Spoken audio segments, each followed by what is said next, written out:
Call to order, regular agenda, Board of Education meeting, August 20th, 2020, 6 o'clock. Lisa, take attendance. All board members are present. Can I have an amendment to the agenda to move up public comment? Yes, Mr. President, I move that we move the public comment item number 8 on this evening's agenda to precede board business number 7. Do I have support? Support.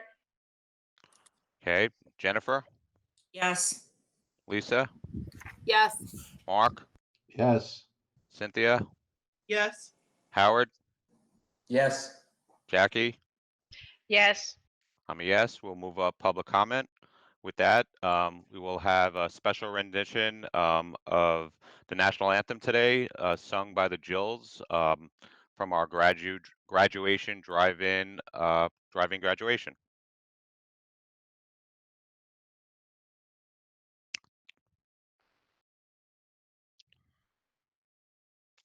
Oh, say, can you see by the dawn's early light what so proudly we hailed at the twilight's last gleaming, whose dark stripes and bright stars through the perilous fight o'er the ramparts we watched were so gallantly streaming, and the rocket's red glare, the bombs bursting in air, came through the night, that our flag was still there. Oh, sailors and Star Spangled Banner yet wave, o'er the land of the free, of the free, and the home of love, braving all the brave.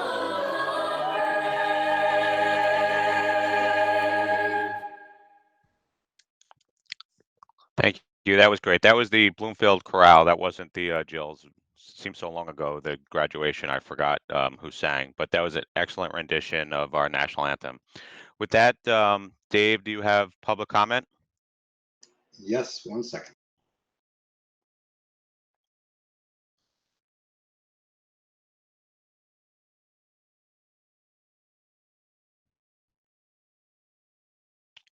Okay. Frankie, first public comment. Making the school choice for my third grader this year was extremely difficult, compounded by the fact we did not get information from the district regarding what information would be used to determine when face-to-face learning would be deemed as safe.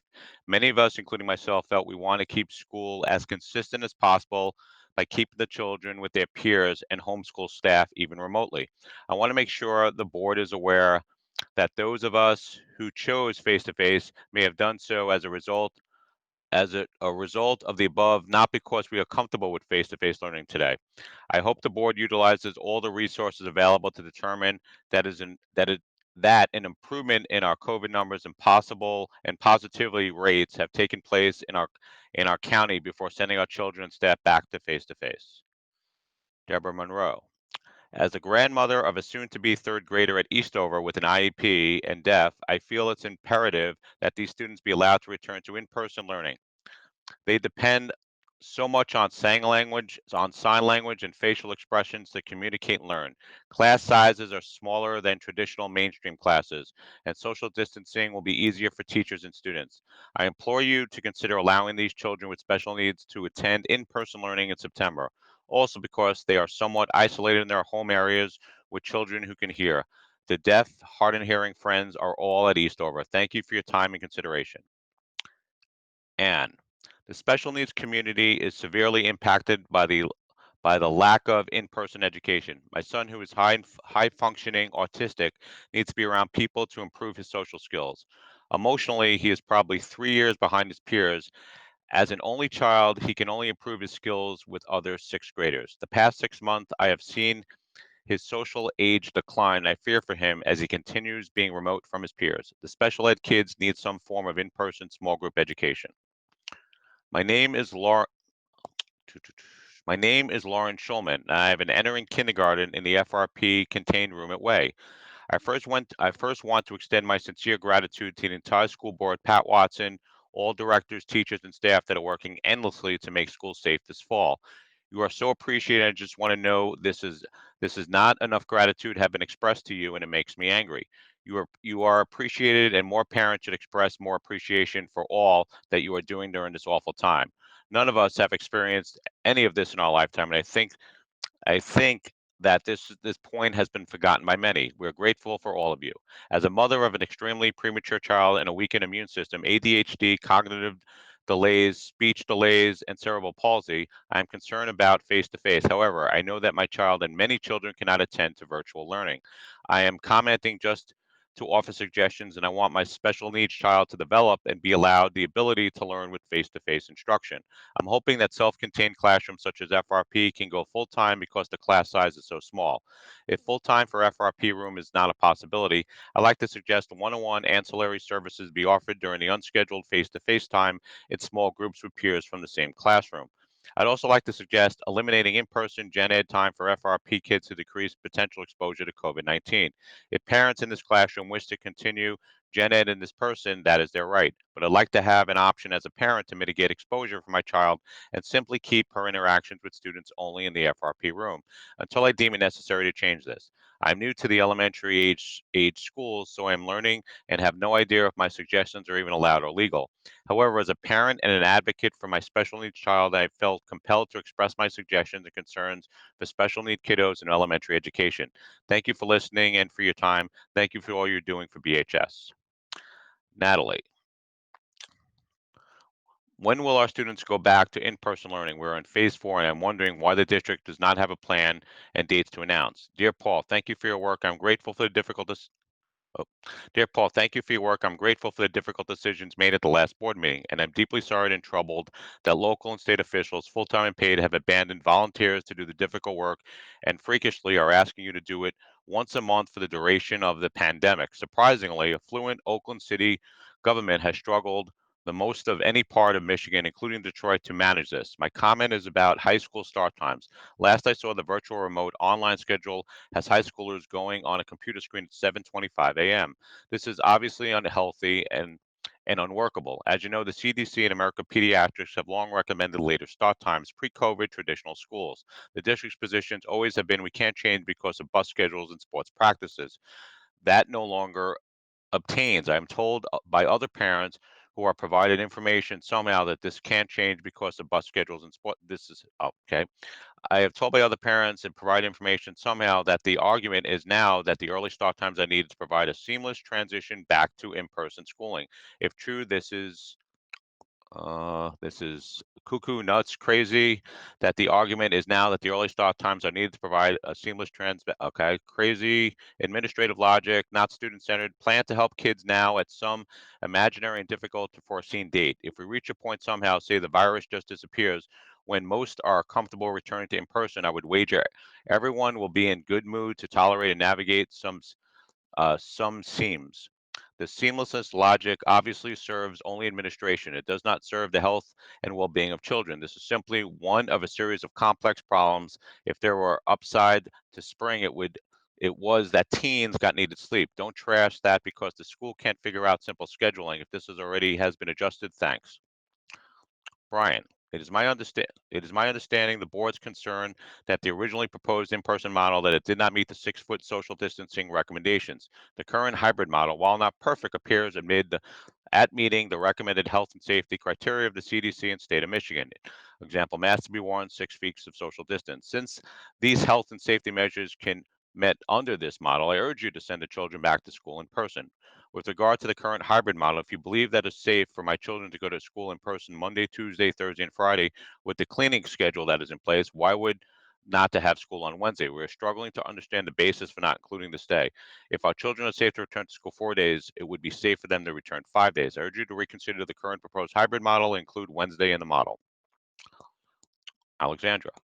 Academics is crucial at the kindergarten level, but at this age, the socialization and social emotional development is paramount. Does the school board believe starting a 5-year-old off to a new school with a new teacher, classmates he has never met, and minimize the experience operating a computer can have their academic and emotional needs satisfied via a virtual curriculum?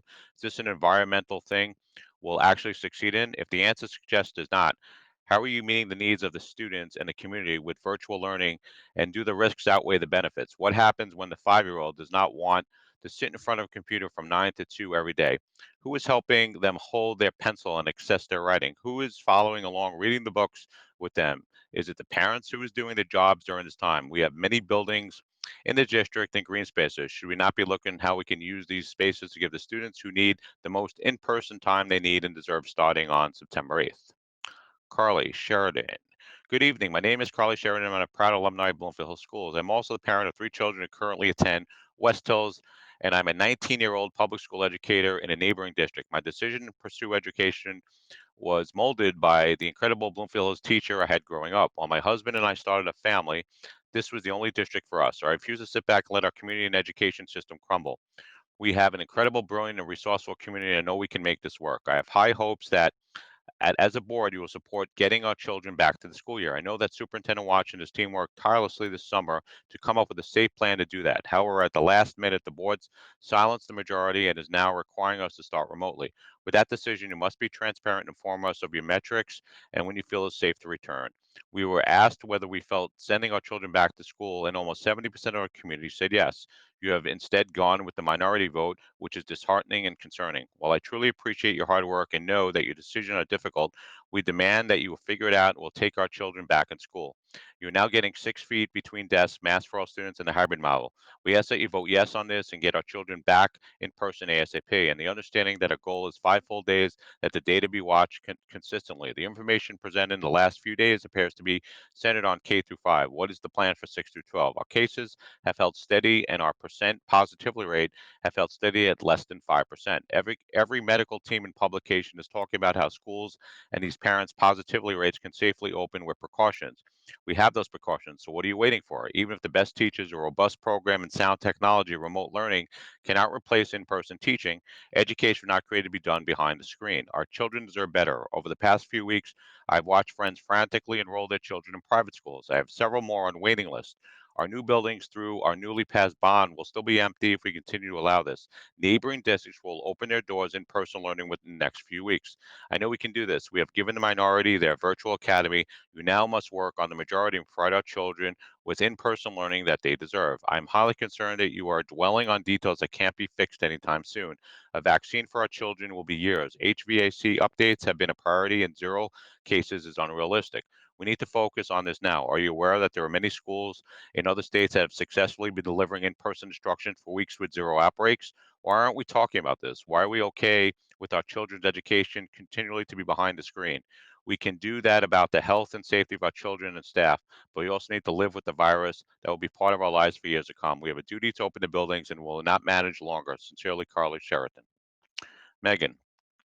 The CDC, APA, and Governor Whitman have all agreed that children can safely return to school when certain parameters are met: 3, 6 feet spacing, wearing masks, handwriting, using cohorts to reduce exposure, school cleaning schedules, and products, etc. The plan that Mr. Watson, okay, where did that go? Yes, please. Okay. That disappeared. We'll go to Heidi. What is the district doing to accommodate families that have multiple children in the district with respect to the half-day in-person schedules? Will it be guaranteed that my children will be placed in the same A or B schedule? Andrea, thank you so much for your efforts up to this point to create a safe learning environment for all of our children. When school begins, we're going to have criteria unit tests for the 8th grade in the virtual learning. Also, we're going to have the teacher-led electives in the virtual learning. Thank you. I would like to make 2 points. First, uh, uh, I would like to make, oh, I'm sorry, this is a new one. I'd like to make 2 points. First, I'm sure that many others would also notice that school became 100% virtual the day after a major bond was accepted by the voters. Hope this does not reduce the public's trust when it comes to future proposals. Second, I understand that everyone's family health and risk tolerance is different. I hope that those who wish to attend school online are satisfied with their experience. I also hope the board finds a way to accommodate those families for whom online school is a major difficulty. I suspect that many, if not most families, are too busy to attend school board meetings. These are the families most affected by the decisions to go virtual. I know my 8-year-old struggles with ADHD and very quickly loses focus when in front of a computer screen. I feel that this may become a lost year with long-term consequences for her. My family income has been cut in half by the decision to start school online. I hope that the board carefully weighs the possibility of COVID against the certain damage that their decisions have had on many families in the area. Maureen, my daughter is an SXI student at Wind Lake Development Center. Like all Wind Lake students, she goes year-round and receives speech, occupational therapy, and physical therapy at school. For a student who's typically only out of school for 2 weeks at a time, this 5-month shutdown has been unfathomable. Please consider allowing Wing Lake families to have some kind of in-person learning as soon as possible. My daughter is regressing in certain areas, and many of her classmates. If anyone needs the structure of school, it's our kids. The Wing Lake staff has done an incredible job in virtual learning, but Zoom calls are very difficult for children who may have hearing, vision, and cognitive impairments. Please let us return to school in some capacity for in-person learning and therapy services. Our children need it. Next. Hello, thank you for all your hard work done by all, including board members, teachers, staff, and everyone else who we may not have seen, but have worked at so hard since March. My question is, are we allowed to know how many students have signed up for Bloomfield Virtual and also broken down by school? Will that become public knowledge so families can group together? The next. The CDC, APA, and Governor Whitman have all agreed that children can safely return to school when certain parameters are met. 3 to 6 feet spacing. This is what I read before. Wearing masks, hand washing, using cohorts to reduce exposures, school cleaning schedules, and product, etc. The plan that Mr. Watson presented on August 6th includes solutions to each of these issues. Can the board please explain what metrics will be used in considering when schools can reopen for face-to-face instruction safely? You are not feeling comfortable or confident about operating in non-measurables, and frankly, it's not important to me. The decision is to return for parents to decide. We need to have clear goals and metrics to measure return to school procedures. The cost of not having my kids in school and their peer teachers is very high.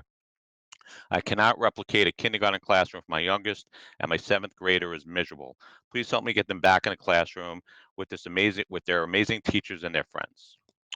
I assume that's it, Dave? Yes. Okay. With that, I will read a brief statement. So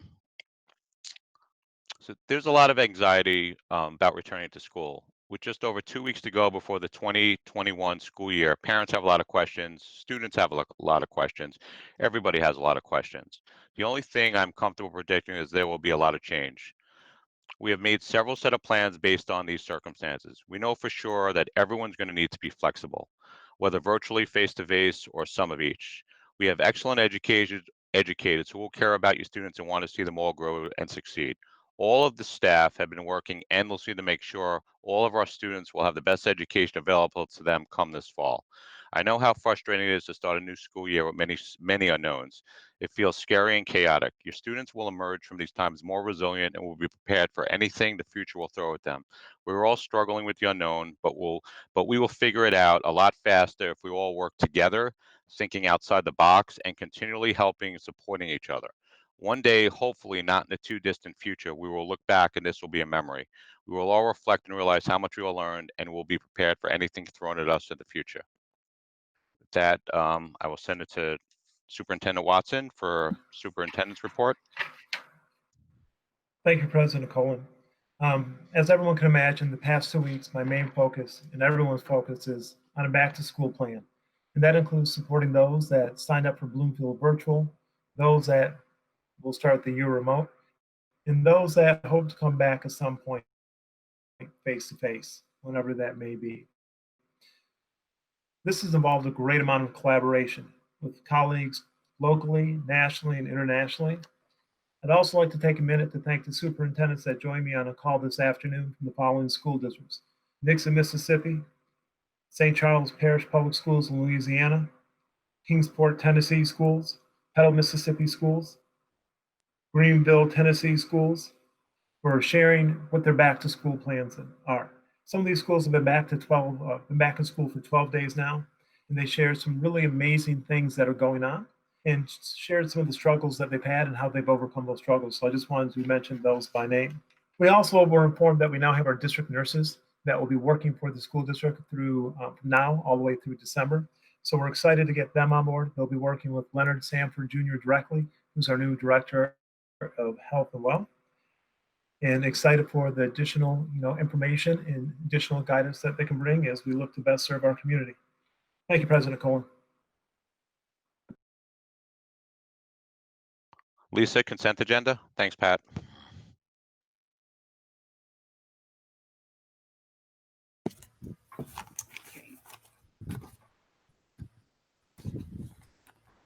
I move that the Board of Education approve the recommendations in the consent agenda as follows. Request to approve minutes from a regular meeting of July 23rd. Request to approve minutes of a study session of August 6th. Request to approve disbursement reports. Request to approve HR actions. Request to approve the bond underwriter. Request to approve resolution 2020 authorizing school building site bond series 1. Request to approve amended and restated reciprocal easement. Do we have support? Support. Cynthia?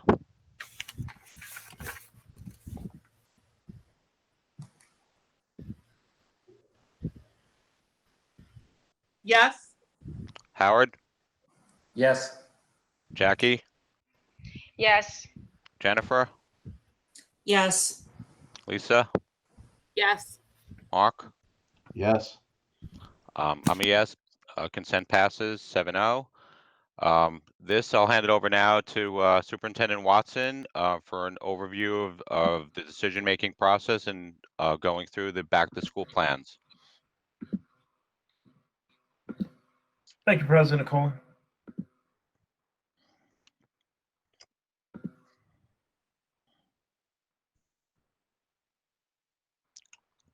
And Pat, just for my benefit and the board, so when you're This done will with be our each latest section, update of our Bloomfield. Yes. just Pat, just one thing. When you're done with each section, we'll let you go through each section, and then the board members will go through our questions on each section. So just let me know when you're done with section A.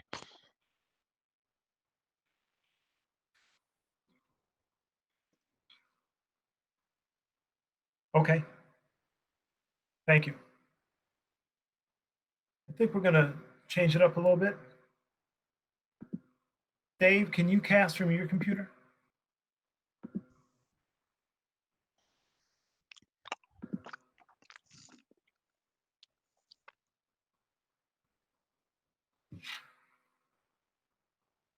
You seeing that okay, Pat? I am. Yeah, this will make it a lot easier. Thank you. All right, so this is our latest update in the Bloomfield Blueprint. So returning to teaching and learning for the 2020-2021 school year. And President Kolin, like you said, after each section, we'll stop for questions and provide feedback as needed. Go ahead, David. So I just want to kind of address what's going on for everyone. For all of us, this is a great time of uncertainty. Typically, as adults, we like to have as much certainty as we can. We like to know what's going on. We like to have that local control of our lives. I know that's something we've all lost. There's also a strong feeling of loss as we enter the school year. Typically, this time of year is the most exciting year. You've had a great summer. Everything's winding down. You're excited to go back to school. The kids want to go back to school shopping. They're picking out their outfit for the first day. They're texting or reconnecting with their friends. They can't wait to see each other. I think we need to acknowledge that where we're at with this school year, we already know is not going to be anything like we thought it would. I know I was incredibly optimistic even 2 months ago. I was optimistic back in April. that when we got to this point, things would be a lot better and we could go back to some resemblance of normal school return. We also need to acknowledge the increasing data on mental health and the toll it's taken nationally. All the numbers, when you look at the mental health data, are exponentially going up. We also need to acknowledge there's mixed feelings on risk tolerance, and that is sometimes can lead to people butting heads, so to speak, because we all have a different tolerance for risk and what we think is acceptable and what we think is unacceptable. But we also have an overwhelming engagement and support for each other. We know that everyone's heart is in the right place. We know that everyone means well and everyone wants what's best. David, next slide. So we need to start thinking about how can we find a way amidst a fluid situation. Grateful for community feedback. People have been honest, upfront, and a lot of times they're 100% correct that things should have been done better. Things should have been quicker. Things should have been articulated in a different manner. So appreciate all the great feedback. Strong input from the school board. I talked to some other people, and the school board is not that involved. So grateful for the strong input from the school board. Thankful for the collaboration with other school districts locally, nationally, and internationally. I had the opportunity this week to be on a joint call about COVID-19 with the neighboring superintendent. We've exchanged different slides back and forth with information, and we're meeting again tomorrow morning. That type of collaboration is great. Review of data and information to develop this plan. Definitely don't have a science background. I was a history major, but I feel like I've learned more about science in the past 3 months than I did 4 years in high school.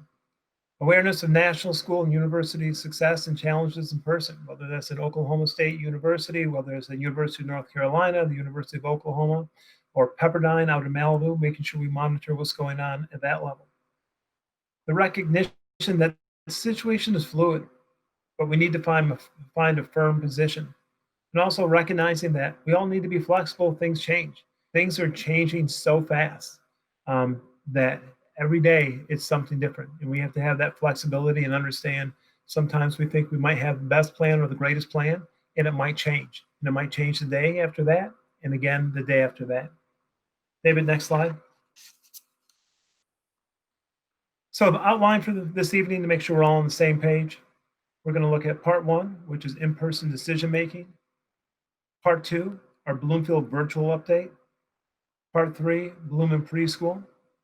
Part 4, grades K through 5. Part 5, grades 6 through 12. And Part 6, special education. So part 1, in-person decision-making.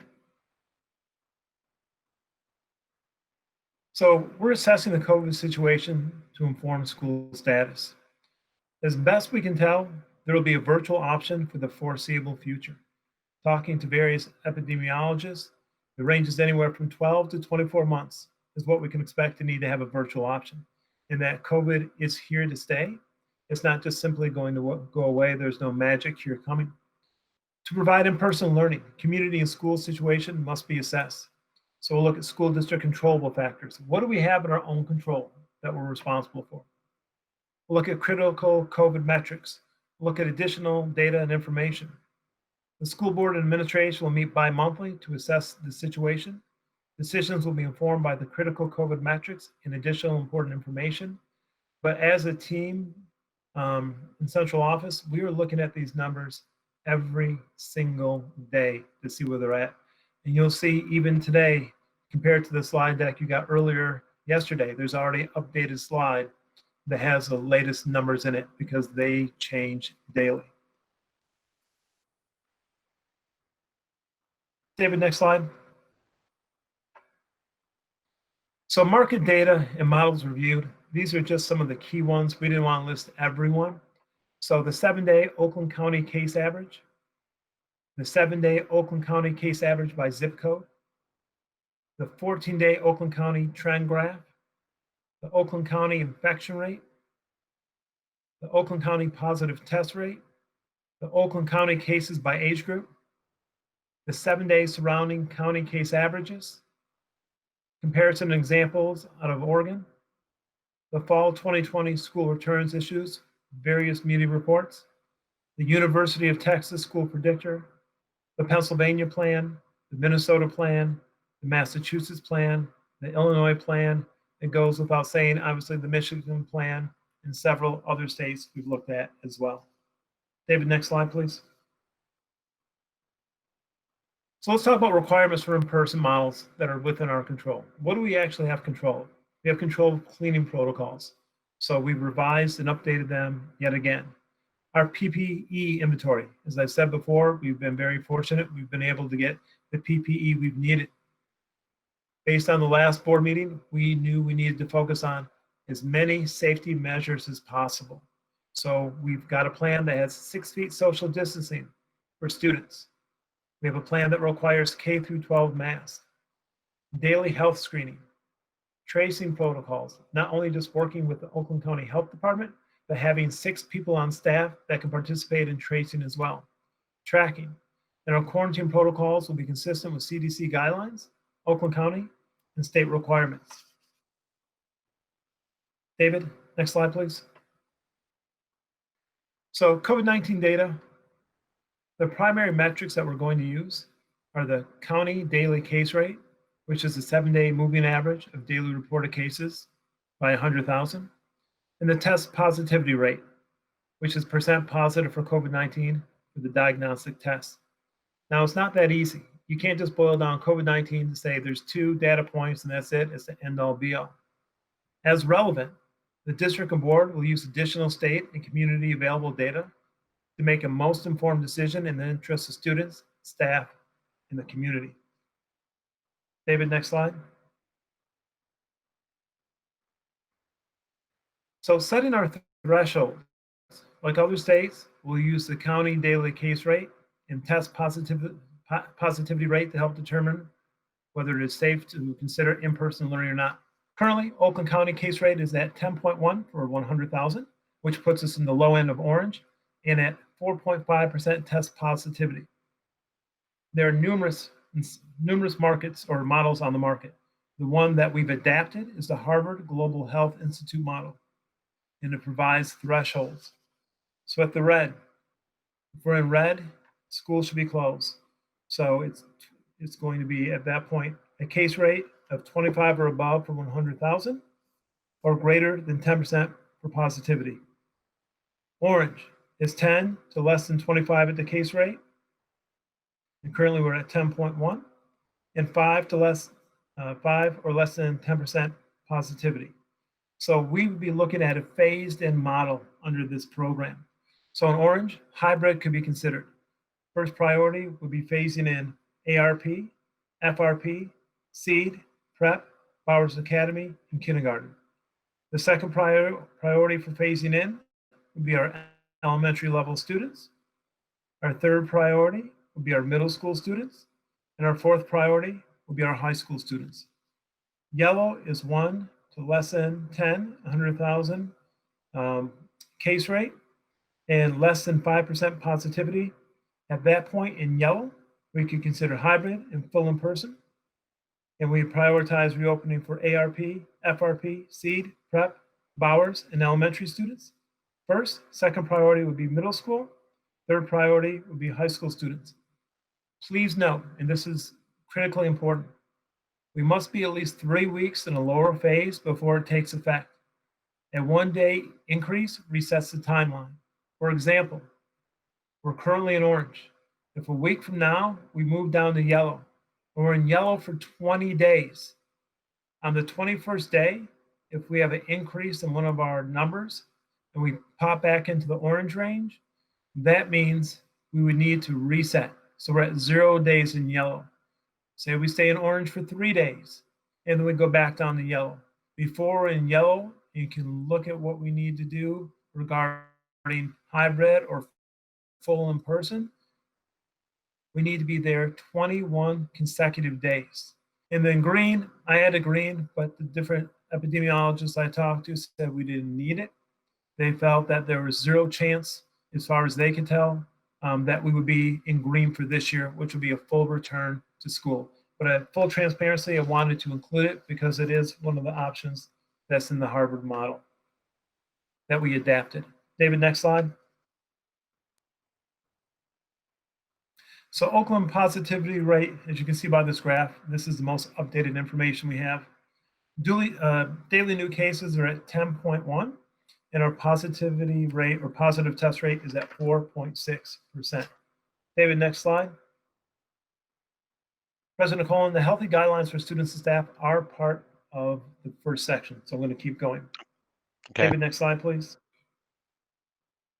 So daily screening will take place at home, either via desktop or laptop, tablet, mobile device. The paper version will be available for those without device access. At the bus or school door, students will show either the approved screen on the device or a printed copy of the approved screen paper form. We talked about before some of the CDC identified symptoms: fever, chills, cough, shortness of breath, fatigue, muscle or body aches, headache, sore throat, diarrhea. It's really important that if we do have the opportunity to return face-to-face, that if children have any of these potential COVID symptoms, that they stay home. It's really important that they don't come to school if they're not feeling well. David, next slide, please. So facial coverings, all students ages 2 and up, and you'll find out later why it says all ages 2 and up, will wear masks throughout the day, except when eating, drinking, or engaging in any type of physical activity. Disposable masks will be available for students who forget, misplace, or soil their mask. Talking to the superintendents in other states, they're recommending that students bring at least 1 to 2 additional backup masks with them when they come to school. Students that can be excluded from face covering requirements include anyone who has trouble breathing or otherwise unable to remove the face covering without assistance. The exemption should require a physician's diagnosis to justify inability to wear the mask, so they would need a doctor's note. And students with special needs who are unable to tolerate a facial covering. David, next slide, please. So social distancing, strongly recommended that schools minimize opportunities for sustained exposure. That's 15 minutes or more within 6 feet of someone whenever possible. So some of the measures we have in place: we're going to provide frequent reminders and signage for students and staff to stay at least 6 feet apart from one another when feasible. Place physical barriers such as plexiglass for protection at reception desks and similar areas. Arrange classroom seating so students face in one direction and are all separated by 6 feet. This is highlighted. I know this came up quite a bit in the last board meeting, and so we've made sure in our plans students will be at 6 feet apart. If possible, designate hallways as one way, posting directional reminders on the walls and or floor. Designate entrance and exit doors for classrooms, restrooms, and wherever other opportunities exist to reduce the chance of close contacts. Keep students and teachers in small cohort groups that stay together. Limit mixing between cohorts as much as possible. That includes recess, lunch, arrival, dismissal. Discontinue activities that bring together large groups and or do not allow for social distancing. So no big all-school assemblies, no in-person field trips, no large groups using playground at the same time. And incorporate virtual events such as field trips, parent-family meetings, assemblies, and performances where possible. David, next slide, please. Education.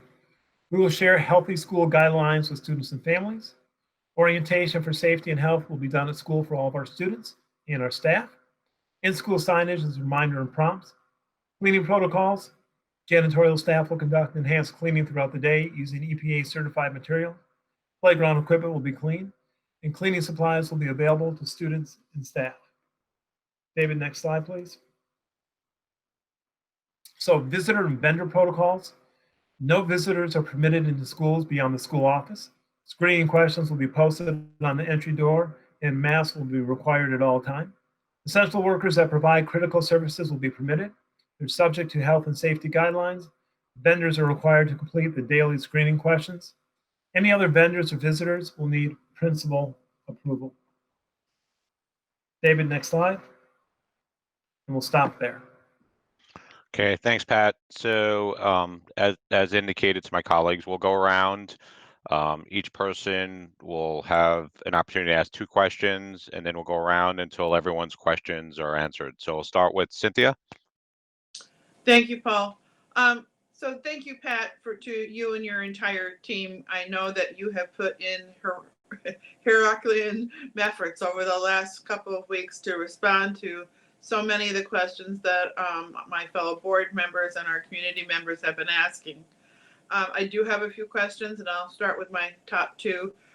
In your presentation, you mentioned the bi-monthly reassessment of where we are with the data.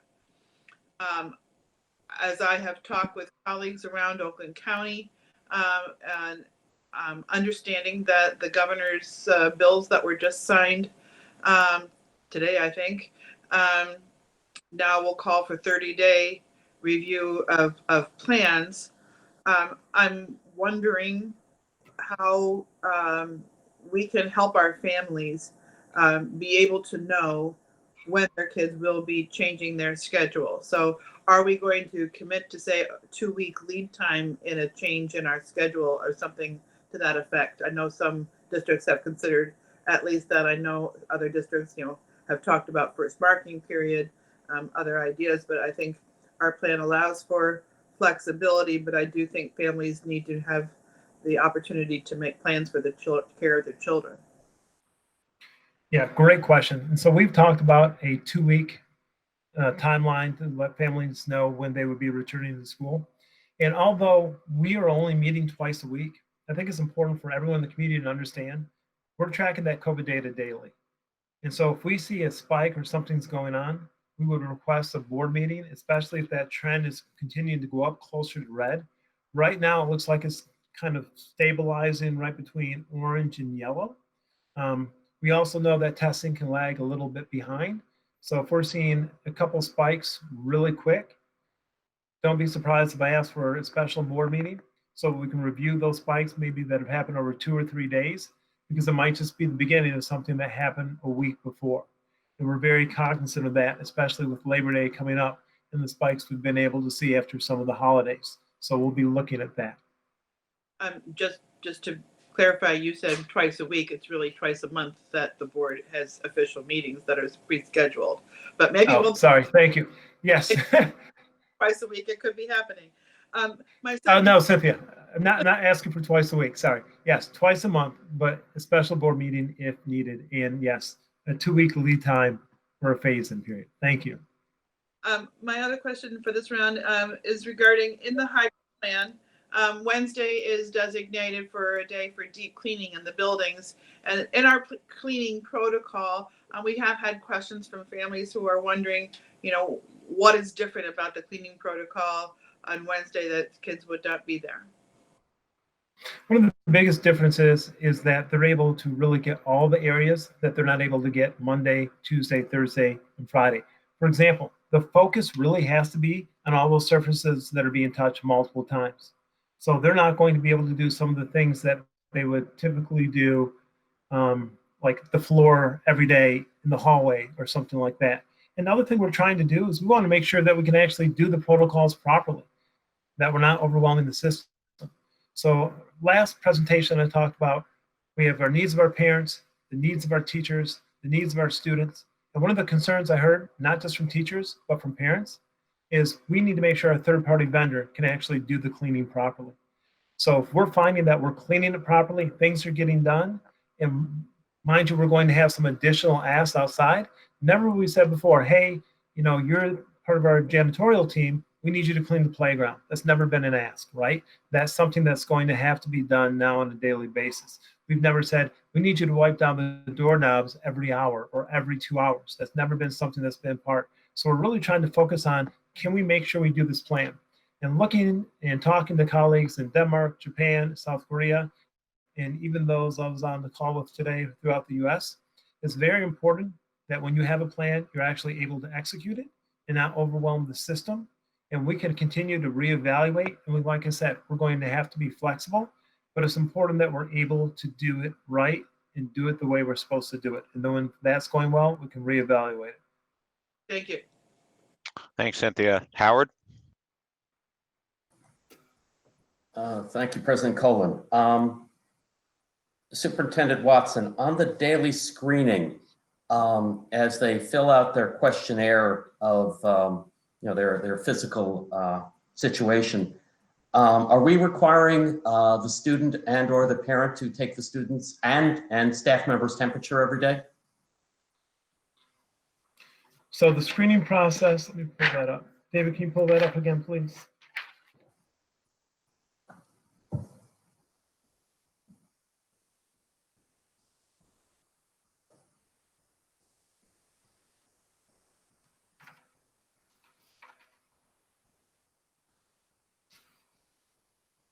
It's page 13. Yep, there you go. Yep. Well, So I apologize. that's the Trustee vendor Barron. protocol. It's earlier. During the last presentation 2 weeks ago, we had the list of all the different requirements for that screening. I can give that to you first thing tomorrow morning. I did not include it in this live presentation. Yeah, this one does not indicate, it talks about, well, it does say fever and chills, but it doesn't say specific. Right, but we actually, Yeah, we have a list of what is actually being required. So I apologize for not including that, but I can get that to you first thing tomorrow morning. We do have it done. We have the paper sheet that they need to sign off on done as well. Thank you very much. That's all I have. Thanks, Howard. But- Jackie? Trustee Barron, thank Trustee Barron, it does include whether or not they have a fever as part of that. So that is on there, but I can get you the rest as well. That is true. Thank you. Thanks, Pat, for this presentation. I think that the metrics are very clear. And I really appreciate that we've gone back to the 6 foot social distancing. What specifically will be done to the bathrooms? Will there be extra hand washing stations outside of the bathrooms? So how will we make sure that those remain safe and clean? So that's part of the updated cleaning plan, and that was part of the last presentation as well. So there'll be hand sanitizer outside of every classroom. There'll be opportunities for students to wash their hands in the classroom. And that's also going to get us to, when I talk about why we ended up with a half-day hybrid model out of nowhere, because I know there's a lot of questions about that. Part of that is how many times you're asking the person to actually clean their hands during the day. And then our custodial or janitorial staff will be expected to clean the bathrooms instead of at the end of the school day, multiple times during the school day, because those are all high contact points. As an engineering professor, I know that labs are difficult, sometimes a little bit more challenging. Is there anything that we will be doing differently because of our in our laboratories than we're doing in our classrooms? Yeah, when possible, we'll try to run labs that are virtual. It gets a little more difficult for AP Chem and AP Bio. But the benefit of, if we end up with a hybrid model, you've now cut the student population down in half. And so it's a lot easier to spread out, potentially 15 kids in a class, obviously, than 30. And some of the lab partner work can be divided up by using a Google Doc. So you and I can be 6 or 8 feet apart, working on different parts of the lab and collaborating that way. And we have great teachers that are willing and excited for the opportunity to look at things a little bit differently and be creative. There's no other way around it than being creative at this point. So it's a great challenge, but it's also a great opportunity to think outside the box and do things differently. Sometimes the best things happen when you're forced out of your comfort zone. And I think we've all been forced out of our comfort zone because of COVID. And a lot of people are excited and willing to step up and do things a little different. And you'll hear from Matt McLeod, who's, in my opinion, a phenomenal teacher. I had a chance to watch him a couple of times this year when I was at the high school. He's going to share some stuff with you as well. Great. I'm looking forward to hearing from him. What will be the communication protocol? Will it be similar to what we normally get if something is as a parent sent home? How will you be, and how quickly will you be communicating with the parents if something does occur? Yeah, we'll be form letters, so there won't be any confusion to what is actually being said. And so those will come out immediately.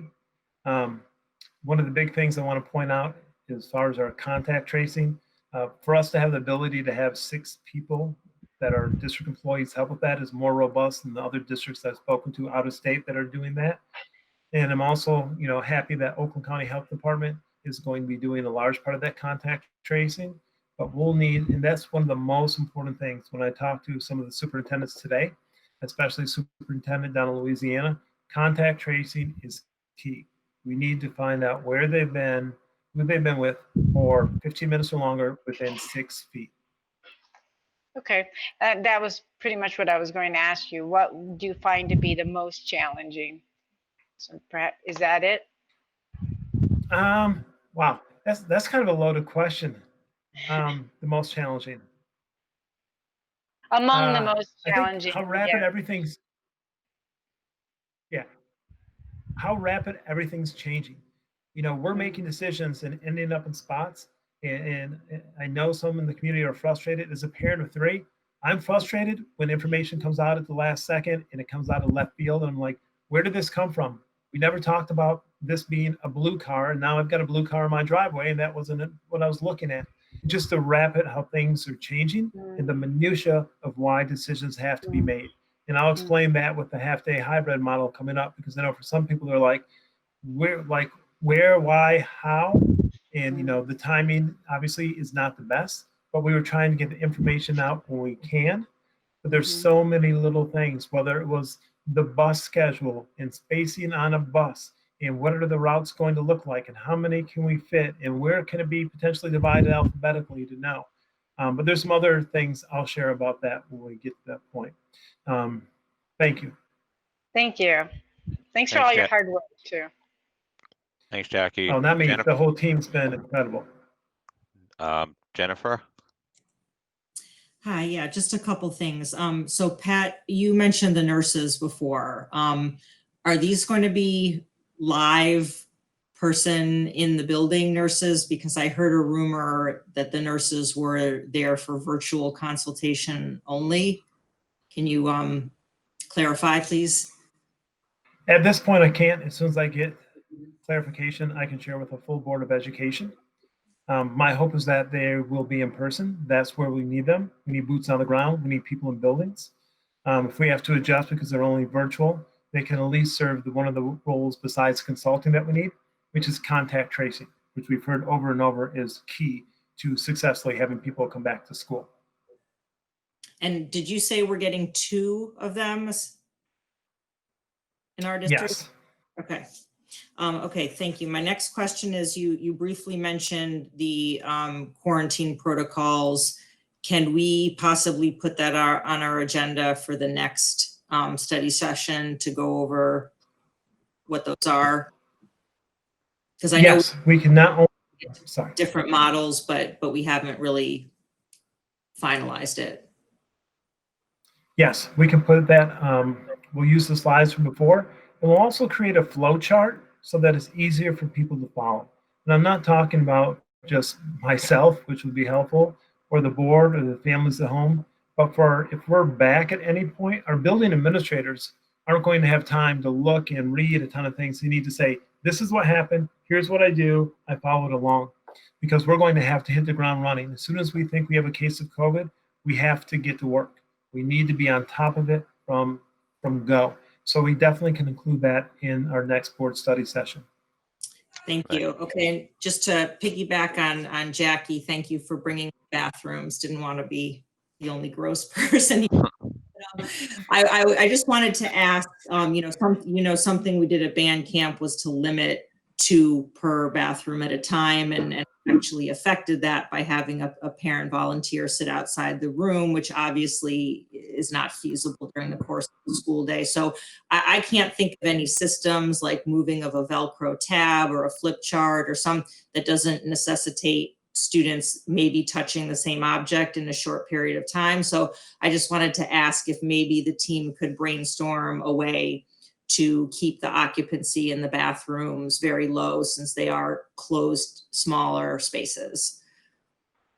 Absolutely. And one of the models from one of the schools down south was they tried to use a shared Google Doc so they know who was going to the bathroom at what time, albeit it's a smaller school district. Another school district said that anytime a student leaves and comes back to the class, they have to use hand sanitizer the second they come back in. So just to make sure that they've sanitized their hands, even if, I wash my hands, Dr. Cook, I wash my hands, I'm clean. Nope, everyone does hand sanitizer when they come back in before they leave. And I've been sharing something you brought, I think 6 weeks ago, the difference that friction makes when you're cleaning your hands. You can't just wash it, the friction breaks it up. And so that will be part of the best practice we teach our children, is that it's not just washing nice and gently, that you need to provide that friction to break it up. Okay, just All right. two more. Actually, Jennifer, Okay. can we just go around? I want to just limit it and then we'll go Sure. around. Lisa?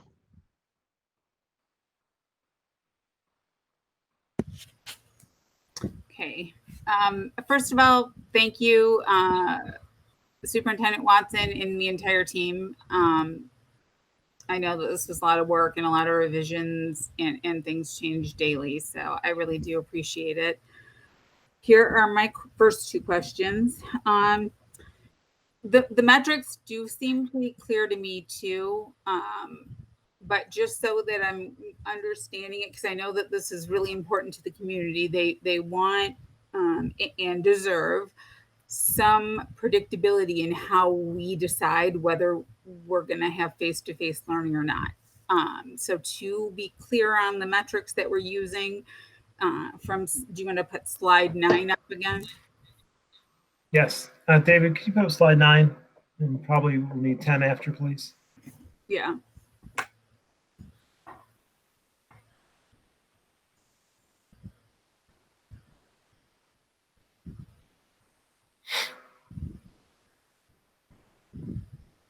Thank you, David.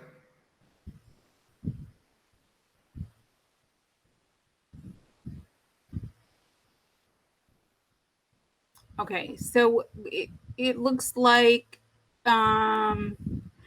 we are using a percent positive, and we're looking at a 7-day range, and we're also using an increase in positivity, which is like a trajectory. And then from those two metrics, we're getting thresholds that we see in the different color-coded chart. What's throwing me off, okay, so it's slide 10. What's throwing me off a little bit is some of the wording. This is slide 11, I think, David. Or not, I don't know what slide this is. Yeah, it's not. We need to go to slide 10, David. Yeah. Oh, it's slide 8. The one with the big rainbow on it. I think it's 2 or 3 before this one. 2, this is 8, so we have to go 2 down. 2 down. Yeah, 2 down. It's on this side. So I think it's 10.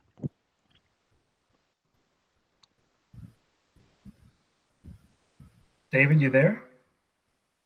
Okay. Well, I'll Yeah, ask. so that's 10 right there. So as you can see, so I'm not sure. So you got 9, 10. That's 10. We need the one with the big rainbow. Yeah. Okay, so this is what I have in the slide deck. So maybe I'm missing something, guys. All right. Can you go forward? Go forward. Well, go 2 down, David, from where you are. All right. Go up. Up one more. Up another. Up another. Click on that. You went one too many. I can answer the question without it. The display's not changing, that's the problem. Okay. Yeah, Lisa, maybe just ask the question. We'll try to figure out how to get there. We're looking at these 2 factors, and so that we give and this makes sense to me, and I like this because I can follow along at home. I can download the COVID counting app on my phone, and I know where we are. And with some, I can track 2 weeks. I can, with some predictability, be able to tell whether we're going to have a phased in or hybrid model, or, even if we get lucky enough, although you said that's kind of a long shot, full reopening. But I guess what's confusing me is some of the reference to there being other factors that we might consider. Where do they fall into the metrics? I don't want to put a formula out there and a threshold and then leave the community with the impression that we can backtrack or would backtrack. What would cause us to go outside of our metrics or look at other factors? It's a great question. Couple of thoughts that immediately come to mind. Let's say that the ICUs are overrun at the point, and we're starting to go up in orange. We might need to have or consider whether or not we should continue with school, especially with older students. Unfortunately, with COVID, there's no, this is it. This is all you need to look at. And that's why I have the caveat before that as relevant, the district and board will use additional state and community available data to make a most informed decision in the interest of students, staff, and community. It's going to be somewhat fluid, but based on the Harvard model that we've adapted, this is what I feel is the best overall design. I've talked to different epidemiologists about it. Again, let's be completely transparent and honest. Safest thing to do is keep your kid at home, period. There's no debating that. But when it comes to return to school, the safety protocols we have in place, the thresholds we have in place are vetted. I know you shared today multiple other states and what they're doing. A lot of what we're doing falls into that range. That would be something we need to come back and talk about. If there's a vaccine and rates are going down incredibly fast, again, optimistic, most likely wouldn't happen, then maybe we, in yellow, we'd be getting closer to green and need to have a conversation. Okay. So if I'm hearing what you're saying correctly, if we're going to venture outside of our own metrics, we will give the community a reason why, and it will be something sort of an unusual circumstance. This is not a practice that we're going to do and not be transparent about. I think that's a really important Correct. thing to keep. My expectation. Trustee Efros, you're correct. If there is a reason we need to go outside, my expectation of myself, my expectation of my team, we would call for an emergency meeting. We would bring forth data that supports why we're saying we should do something different. Not, we just don't feel good. It looks bad out there. We don't know why. We just want to do it. We would have exact scientific data as to why. And I think looking at these thresholds that we've set, that are part of the Harvard plan, I think it makes it, like you said, easier for parents to follow. They have an idea where we're at. If they're like me, they're going to track it on their app, on their phone every single day and see where we're at. And right now we're in the low part of orange. Where are we going to be in a week? I have no idea. In a month, I have no idea. But if it starts to go up closer to red, then as a parent, okay, things aren't looking good. You get to 25 or 10, school shut. We don't need to have a debate. School shut. We shouldn't operate because we know that parameter makes it so it's not safe. The epidemiologists I've talked to agreed with that as well. If you get to one of those triggers, people shouldn't be in school. You shouldn't have school. They should be remote, period. Got it. Orange, we can consider hybrid. Good. Yellow, consider hybrid and full in person. They were clear when they talked to me, and orange should not be full back. Okay. We talked a little bit, and I got the message from last time, safe practice and best practice. We tried to combine a little bit in our last presentation, some best practices educationally, some safe practices. This is all now focused on safe practice, nothing else. Okay. My second question is also on this slide.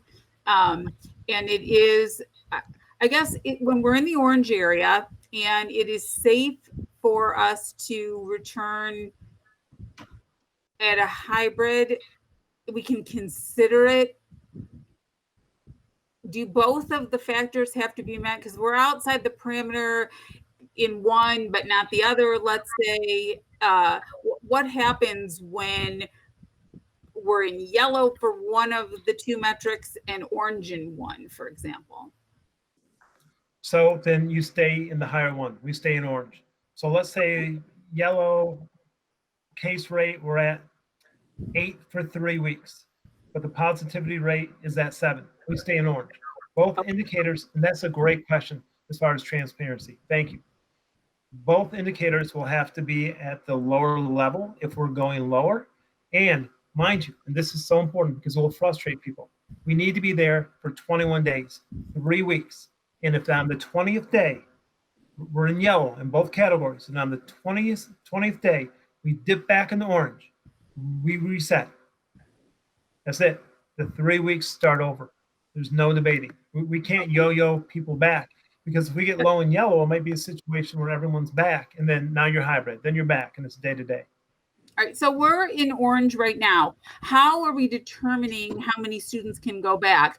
In other words, I know we're phasing, but why can't we say, well, we're in orange, everybody's going back in a hybrid model? So talking to our international colleagues, Denmark, Japan, South Korea, and talking to the epidemiologists, they feel it's best to go back phased in. And some of the reasons, A, you don't overwhelm the system. 2, how do you know your procedures are going to work? You know, one of the epidemiologists I talked to, and you sent me the email about 3 weeks ago, and I talked to her today, a couple other people today as well. Bring back 5,500 kids. How do you know for sure 1,100 aren't going to show up without their form to screen to get into school, right? I am positive we have the most checks and balances out of anything we've seen out there. And I'll go on record saying that right now, because I've been comparing it to people all over. This allows us, are we getting the cleaning done? Yes. Are we able to make sure teachers have the support they need? Yes. Are we able to make sure transportation's working? Yes. Are the screening protocols before you come into school? Are parents filling them out? Yes, online. Yes, they have the paper when they show up. It's just to make sure we're doing everything right, and that makes it safer. Again, when we went back to the drawing board, go ahead. I mean, and right. I just want to say, but what if I have Lisa, can we I just want to follow up on the priorities though. I don't understand, like if I have 2 high school students that are 4th priority, how do I know when they're going back? So what we would do, and this is later in the presentation, depending on how things go, as we update the board with the metrics and what's going on, and I know all of you well enough to know all of you are going to be checking every day, whether you get an update or not, and marking it and keeping track yourselves. We would have tentative dates to phase in different groups depending on the metrics. And everything would have to be tentative because we don't know what the future is going to be. So I can't sit here and say, well, on this date, this group's going to come back for sure. Everything's going to be tentative. So we would start small, phase in, continue to update the board and the community on where we're at with the numbers. And based on what I can tell with the community so far, my interactions with them, they're not going to require an update either. We will do it, but they're going to be looking at these metrics every single day themselves. All right. Jennifer, you had a clarifying question on this slide. I'm sorry to jump the line. Yeah, I'm sorry to jump the line, but my other 2 questions did have to do with this slide. So first of all, Pat, just regarding what Lisa brought up with the timing, which is fluid, are we I mean, granted, we have to get to the end of the meeting, but say theoretically, would we start measuring tomorrow? Or when do you envision the start date to be? My second question is going back to what Cynthia said about the issue of notice. You know, we need lead time to make plans, but also many families eager to go back. A few minutes ago, we talked about having a 2 weeks notice, but here's the thing. Say we make that 21-day mark and all looks good, and we've jumped into yellow or whatever is going to happen, or we're taking 7th grade back, but now we've given people 2 weeks notice.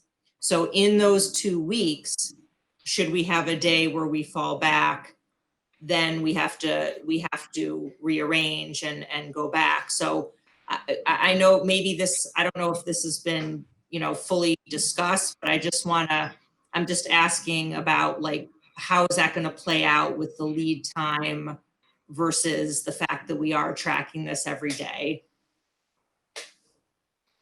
Well, let me answer the first part. As far as the start date, there's some potential dates I can share later on in the presentation. Again, everything would be tentative at that point. And I know this is difficult, for everyone, right? The good news is that the moving averages will kind of smooth things out as we go along. So if you look at orange and yellow, orange we're in hybrid potentially. Yellow, we're still in hybrid, right? We wouldn't want to be, in my opinion, we wouldn't want to say, okay, we're at 9.9 and 4.9 positivity. Let's bring everyone back, right? That wouldn't make sense in my mind. We would need to look and see how long we've been there. Well, we've been there 3 weeks. And the numbers are going to play out during those 3 weeks. And we'll see whether they continue to go lower, or if we have that one day that bumps up, that would be completely different. but you would just be going from hybrid to full person face-to-face. So that's something we can look at and bring additional information whenever you need as well. Thanks, Pat. Mark? I don't really have a question at this time. You've done a great job answering the questions that I had, and the few questions I have are grade specific, and I'll save them for later. But I think it's important that people realize here we have a lot of different things to look at, but this isn't like a thermometer. It's not like at 100 degrees Celsius, water boils, and in a certain measurement, we're going back to school, or a certain, we can say, this is definite, look at this number, and like the thermometer, this is going to happen. And this, it's, as you've said, Pat, it's fluid. There's a lot of different things to look at, and not everything in here is going to be objective. There's going to be some subjectivity to Pat and his team in making recommendations to the board as to what to do here. And I know that's going to be frustrating for a lot of people. I've read all the emails, as of you guys, particularly, from the families who need to be at work and they need their kids to be in school. And I hear the pain, feel the pain, and empathize with what they're talking about. But there's just no way to do this like a thermometer where we can say at this measurement, water is going to boil. And I'll save the rest of my questions and comments for later. Thanks, Mark. So my two questions, just piggybacking a lot were asked earlier, but so Pat, what would be this, let's just say one site, right? If we're measuring two things here, what are the two sites that our community, including all of us, would need to look at in terms of being in that orange to go back to hybrid, and what is the number needs to be? Do you want to pull that up? Do you have that link? Sean, can you go back, please? And President Kolin, we can put this slide deck on the website tomorrow as well, so people can have it. Go back again. Again, right there. So 7-day Oakland County case average. So the first one. And then the Okay. Oakland County positive test rate, which is 1, 2, 3, 4, 5 Okay. down. So those two, and so the Oakland, positive test rate needs to be what if someone has that site open for 21 days, and what does the 7-day average need to be for 21 days? Just to be clear. It depends. Are you talking about red, orange, yellow, or green? Orange, like let's say orange, just to go back hybrid.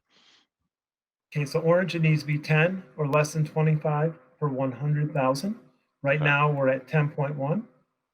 And the positivity needs to be at 5 or less than 10% positivity.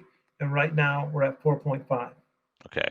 And then my second question is, let's say decision is we're in orange, 21 days, the recommendation, we had the lead time, we're back, and let's say there's a spike. Once we're back, what parameters are we going to use once people are back in, let's say, a hybrid to determine if we decide to pull the students out? Well, yellow and orange allow us to be in a hybrid. No, but let's say once we're in orange and students are back in the classroom, we somehow spike and go to red. Would we Then we're pull the out. kids? School. We're All kids out. are out. All So, kids. so they have to be in orange, not just 3 weeks, but the duration while they're in there. It has to be in Correct. orange. Okay. If we got go to it. red schools, in my opinion, based on, and I'm not a scientist, I'm not going to pretend I am, but based on every doctor and epidemiologist I've talked to, if we hit the triggers in red, school needs to be shut immediately. There's widespread COVID in the community. Like that day, if we hit the 25 or above, or 10% or above, school should be shut. And that's just, and I'm not saying that's like our parameters. That's not saying the governor will put us in phase 3 if it's red, put Oakland County in phase 3. That's just, our parameters that we're Correct. going to use. Right, Okay. and you brought up another right. point. Regardless of our parameters, if the governor puts us in phase 3, we're shut down. I think that's important for people to know as well. Yep. No, excellent point. All right, so those are my two questions. I'll just go back. People have other questions. Cynthia, do you have any other questions? Yes, I do. So several of us were on a call last night with colleagues from around Oakland County and other school districts. And we are all very frustrated that we haven't had better guidance in the state plan or in the county plan. And so I hope that we can continue to put some pressure to get increased guidance, because it's kind of crazy that every school district we're all calling each other, trying to figure out what parameters, what are the data points to make these decisions, because none of us want to be arbitrary about how this goes forward. And we want to we all want kids to be able to come back as soon as possible and safely. I have been doing, like everybody else, lots of reading, and I do have 2 suggestions that I thought were interesting to share. One was, I understand that I read about a district that was putting children's masks on lanyards around their necks so that they could not drop them as often or lose them as often. And I thought that was a pretty interesting idea that we might want to think about. And another idea that I learned as part of the Michigan Association of School Boards Institute on Friday, when they were talking about, had some superintendents from around the state. Someone recommended that perhaps we could use our school nurses or Leonard and have a medical hotline for families to be able to call when they have questions or concerns. And I thought that was a very responsive way to be able to help our families as they try to feel their way through this as well. Great ideas. Thank you for sharing. Any other questions, Cynthia? Okay, Also- Howard? Oh, sorry. I think I'm next. Am I next, Paul? Yeah, if Cynthia's done. Yes, you're next, Howard. Yep, Okay. yes. All right, I agree with Trustee Banks that, or Bank, that this is not an on-off switch. There is a lot of gray in here. But I do think that it would really be very beneficial if we created an infographic which took some of these off-the-shelf tables that we've got, and either with a dial or a thermometer, set up what the tables say, and then be able to say where we are from the Oakland County data, and maybe even a little counter that says how many days we've been in that phase. So you could then count to 21, but something that in one page would really display for the parents exactly, and for the whole community, what are the rules and where are we? And where are we along the spectrum of the time, so we can know when we be possibly moving to another phase or not. But if that's something that you could have your graphics department consider, that would be appreciated. Another thing that people were talking about in terms of what would cause us to go outside of the rule book. And one of the things that we're doing is we're using Oakland County data, which is great. But as we saw with Georgia and, when they had that, that picture that went viral of all the kids in the hallway, there's a possibility that we could become a hotspot. Either Bloomfield Township or Bloomfield Hills School District or a particular building is a hotspot. And, the virus is running rampant there. It isn't necessarily in Oxford or Holly or Ferndale, but it is, really bad where we are. So that would be a cause us to go outside of the norm of the Oakland County data and do something special for our district. But as you said, Pat, that we would very easily be able to explain that to the community. The third is real quick is as we go hybrid, and some of my other trustees were saying, and why couldn't we just go all in, everyone back in? Well, how would you do that and still maintain the 6-foot distance? At what point, Superintendent, would the 6-foot limit be ratcheted down to either 3 foot or 0 foot? because the more you bring kids in and people in, Hey, Howard, I Limits. think that, I think the point is that when Superintendent Watson said phase in, meaning certain grades, I think Ms. Efros' question was, why not bring K through 12 all in at once? Not just more kids, more grades. I think that was the point in question. but more grades, but still having the 6-foot But distance. still hybrid, right? So going hybrid, and I believe I understand it the same way. Why not bring everyone back, just K through 12 hybrid on the first day? And then I explain the answer to that. When will we go, back to full face-to-face as something that could be considered in yellow? Obviously, if you're right at the tipping point going back in orange, my recommendation to the board would be not to consider it at that point. But if it continues to trend down and we're looking at those numbers and they've been solid for a while and they're getting lower and lower, then that's a conversation we could have. There's no magic number for full return face-to-face outside of green, which theoretically we can get to, but the epidemiologists do not believe that's going to happen this school year whatsoever. Understand. So what I think I'm hearing is if a certain grade is hybrid, we're able to bring that grade in basically with half the kids. For each grade, we can maintain a 6-foot distance Correct. with half the kids. Correct. Okay. With everyone wearing a mask. And everyone wearing a mask, but the 6 foot is the issue. So we can do, let's say for the high school with let's say 2,000 people. If we have 1,000 people in the high school, we can do that and still maintain 6 feet. You are correct. Okay. Students will be separated by 6 feet in classrooms. Because, it's possible mathematically that it might be that you'd have to have only 500 kids to really do. I mean, it's a physics issue. And if you're saying that each one of the buildings, we can maintain 6 feet with half the students in that building, Yes. Very good. Thank you. And Howard, Jackie? Keep in mind, it's not half, it's half of the families who have chosen to return to buildings. So Correct. It's a subset. And if there are certain kids, certain parents and families that have chosen virtual, that limits the number of the population. You're correct. Thank you. I Paul, believe Trustee Cook wanted to clarify something as well. and I was just going to tell Paul that I asked all my questions in the first time. Okay, thanks, Jackie. Jennifer?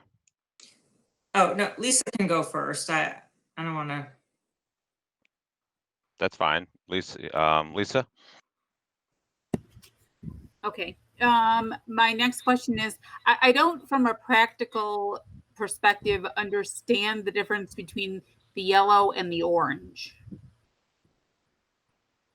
The yellow and the orange, we're in hybrid and we're back part-time. What's practically different about them?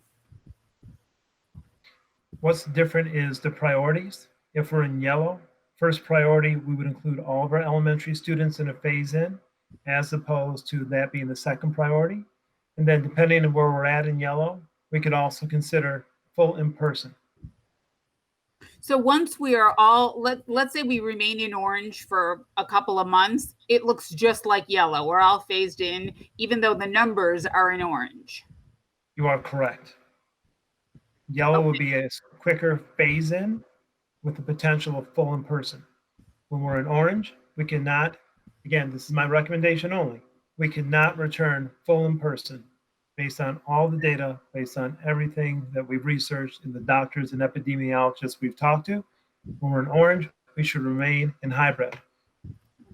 I feel that that's the safest. Would there be situations where if the numbers are consistent in orange and they don't get better, that we stop prioritizing and phasing in, we keep it consistent? Or is it a judgment call that we make? And how do we determine it's safe to phase in third priority, fourth priority? If the numbers are stagnant, who makes that call and at what point is it made? So I would bring a recommendation to the board. Let me give you an if-then. If the numbers are getting closer to red, then I would recommend we don't do any additional phase in. To me, that's common sense. You could agree or disagree and do what you want with my recommendation. Right now, my recommendation is to go with the model the way it is and phase in. And we're in the low end of orange right now. Does that mean that's where we're going to be in 2 weeks? No, I'm not naive. In a month, who knows? In December, my best guess is probably not, but I can't foresee the future. Okay, So this is why, sorry. Sorry, just throwing another scenario. We're in orange, but the number gets worse, but still orange. Do you unphase priorities that are already there? That's a conversation we can have. If orange is getting closer to red, and we know that looking at the data, the additional data points, that the infection rate of those 14 to 24 is incredibly high right now, off the charts. I bring forth a recommendation, whether it's during a special board meeting that I asked for or a regular scheduled board meeting, which is every other week. I would recommend let's roll back the high school and maybe the middle school. Here's the data that would support that based on what's going on. I mean, we're going to have to be flexible. Still going to be the metrics that comprise the. All right, so that at least I know that the metrics don't change, and that gives me comfort that the transparency part's there. You're still looking at the same two sets of numbers, which is to me, you know, a transparent, comforting way to do it. Right. It would be a subset of the positive. Sorry, go ahead. No, I just want to make sure after this, I don't know. I know Mark doesn't have any questions. You know, just to kind of circle back. Jennifer, did you have any more questions? I want to keep the rotation going.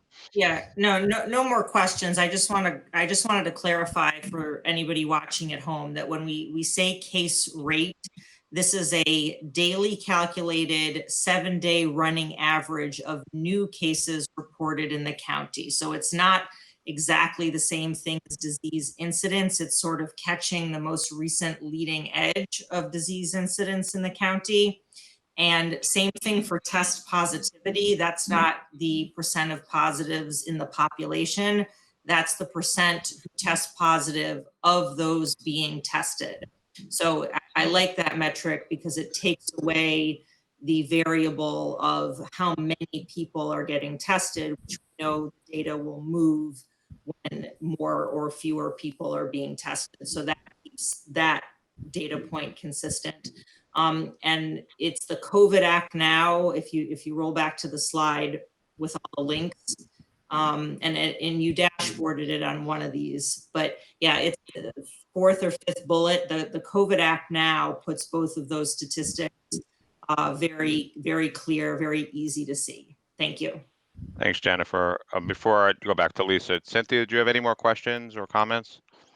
Just to note also the second item there on that data list is 7-day Oakland County by zip code. So Howard was asking about, you know, how are we making sure it's specific to what's going on in our community?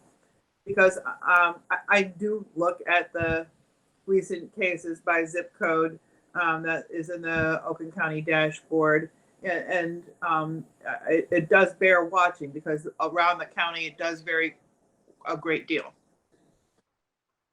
Thanks, Cynthia. Howard, would you have anything going back through? Okay, Lisa?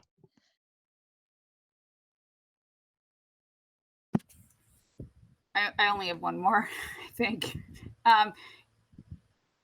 Superintendent Watson, Mr. Kolin asked you what would happen if we were a hotspot. But what happens if we have confirmed positives of a certain number in one of our schools or in multiple schools? Do we shut one school down only? Under what circumstances, other than an executive order putting us in phase 3, would we shut down immediately? I mean, how many confirmed cases? What if we did have an outbreak in multiple schools? Would we shut the whole district down? Can you go through those kind of scenarios? Some of that was in the slide deck, the last one that we'll bring forth again, but it's all really going to depend. You know, if we have 25 kids that test positive in the high school, my recommendation is going to be we shut the high school immediately, even though we're not at that threshold. Again, this is part of the flexibility and that additional available data we're going to need to have.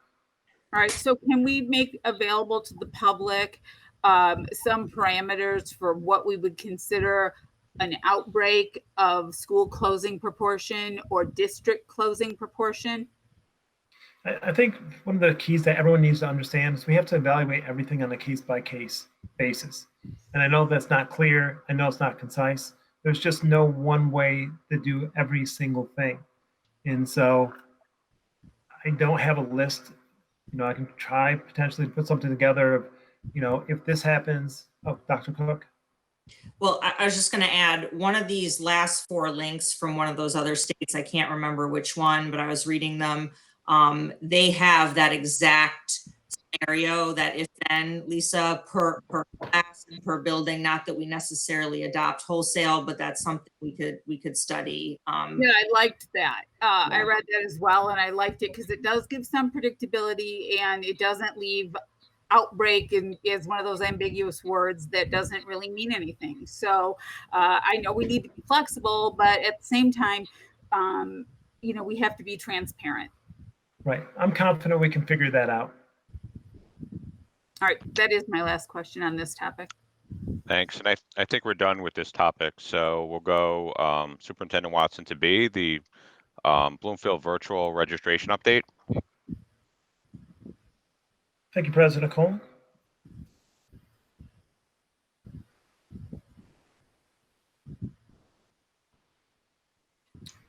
All right.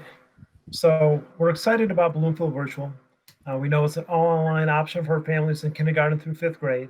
Right now, we have 95 kindergarten students enrolled, 126 first graders, 124 second graders, 123 third graders, 116 fourth graders, and 91 fifth graders. So that is roughly about 30% of our student population, or 675 students. So staffing for Bloomfield Virtual we're working on right now. We're creating a leadership structure. In addition to a Bloomfield Virtual administrator, we want to make sure that our students that are in Bloomfield Virtual have someone that is just working with the parents, working with the students that's overseeing that. And right now we're creating sections and identifying teacher assignments, and we hope to have that done fairly soon. John, next slide, please. So a couple things for those of you that signed up for Bloomfield Virtual, a couple things we all know. Thinking about what does virtual at home classroom look like? We know students, even adults, all thrive with routines. The goal is to design a quiet learning space with essential materials. Learning throughout the day will occur both online and offline. Have devices and chargers available as needed. I know last year I talked to quite a few parents that they kept telling me the Chromebooks would not hold the charge as long, and my recommendation, kind of like here, is to get an extension cord or find a spot where your child can work where it's plugged in at all times. Create a space that is comfortable for both the student and adult, supporting their experience. So to have a space that is just for school. This is your school space, nothing else. A lot of these things parents already know and do.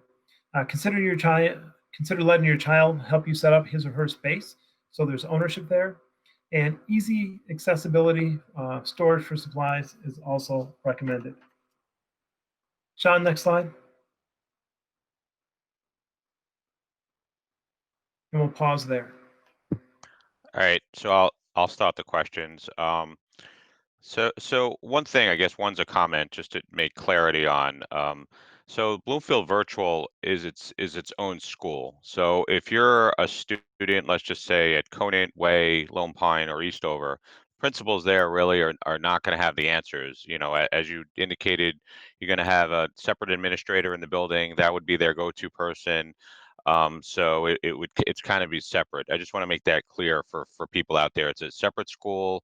Not that we don't want to have them connect to their home school from a social aspect, but in terms of looking for answers, going to their principal, their principal is probably not going to have the answers. It's going to be the administrator of Bloomfield Virtual that they'd be reporting to, and the teachers would be reporting to, that would have those specific questions and those answers. Is that correct?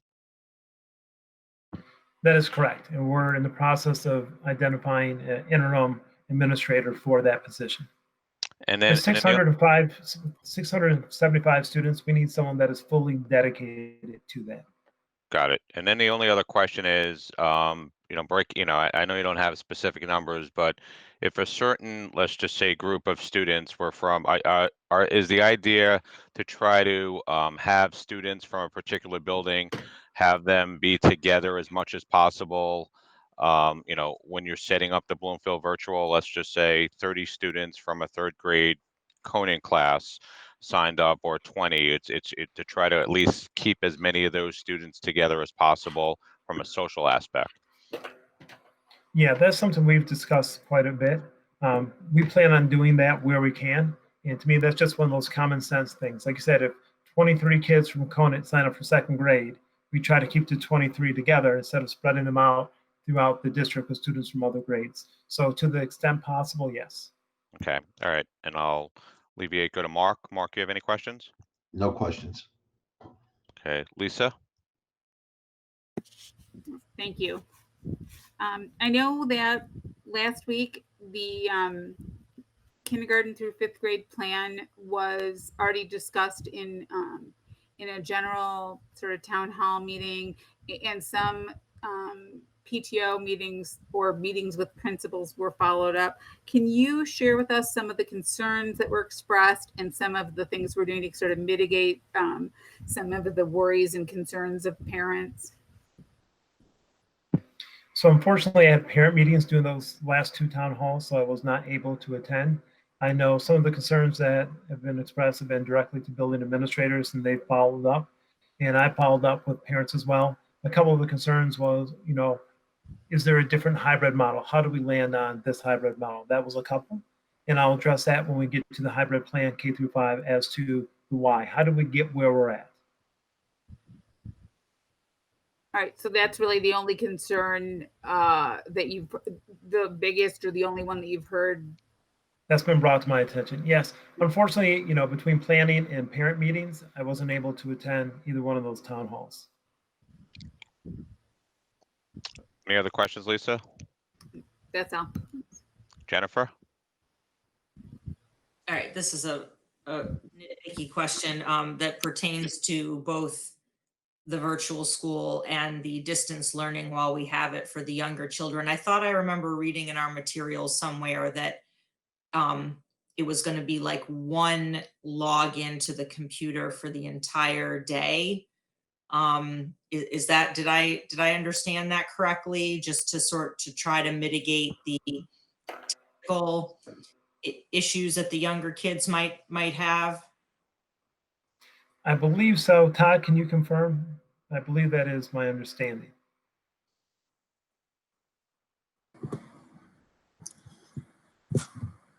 Can you just repeat that question real quick? I was typing Yeah.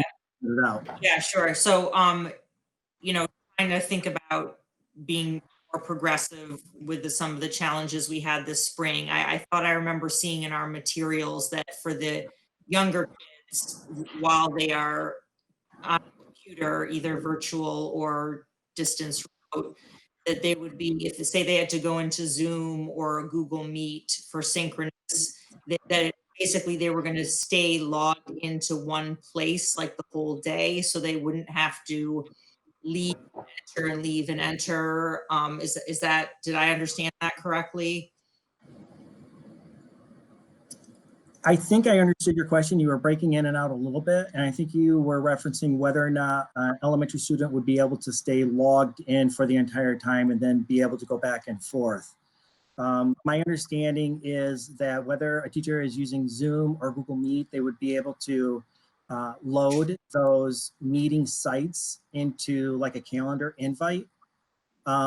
But that might be something where Lauren Dempsey is working directly with some of our instructional staff on if there's an easier plan to be able to do that, so that students aren't looking for various links for to jump into those interactions like you're talking about. Thank you. So Trustee Cook, the goal is to limit how many times they have to go to different websites. For some of the students, they were clicking on 15 to 30 things a day. It was just overwhelming. And the frustration level was nonstop. So we are trying to streamline that as much as possible. And part of the screen time, because my parents asked me about screen time, they're not looking at the screen the whole time. It could be, I'm instructing for 10 or 15 minutes and students are working independently, but I'm available online so I can answer a question if a question comes up. But otherwise, you're doing your independent work, kind of like you would in the classroom. So I know it's not quite the answer as we're trying to go through it, but that's kind of where we're at right now. Okay, Jackie?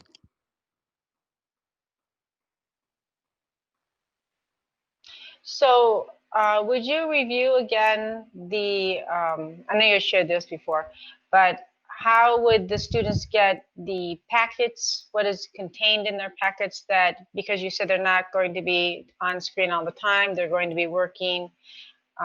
So what is included and how will the parents get them?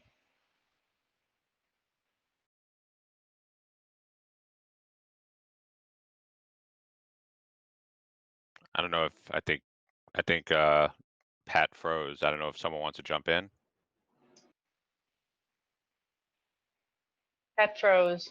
You can come back to that when they Heard have. anything else? Yeah. Oh, nope. I don't know if you answered it. Pat, you froze for a second. I don't know if you answered the Am question. I back? You're back, Pat. Yeah. Okay, thank you. That was it. No, I don't think we heard you, Pat. I think you Oh, froze through sorry. answering the question. Oh, okay, sorry. That's one way to get the Misunderstood. answer without answering it, but that's okay. Yeah. Wow, I'm running for president, I guess. Jeez. You're No. a politician. All right, Trustee Barron, leave me alone. So we're working on a meet and greet for K through 5 students in person, so they can meet their teacher physically in person, social distancing, doing all this stuff, and doing a pickup of supplies at that time, so that they'll have the materials they need to start remotely. And I don't want to jump in here, but since the virtual school is different, I know you're doing it because I was at some PTO meetings for live. Virtually, is that going to be the same day, the September 3rd date, to pick up all their stuff for the virtual academy that they're going to be doing live, Pat? Did they pick it up the same day? I can get you the date, but I can't verify right now it's going to be the same date. But we can get everyone that date.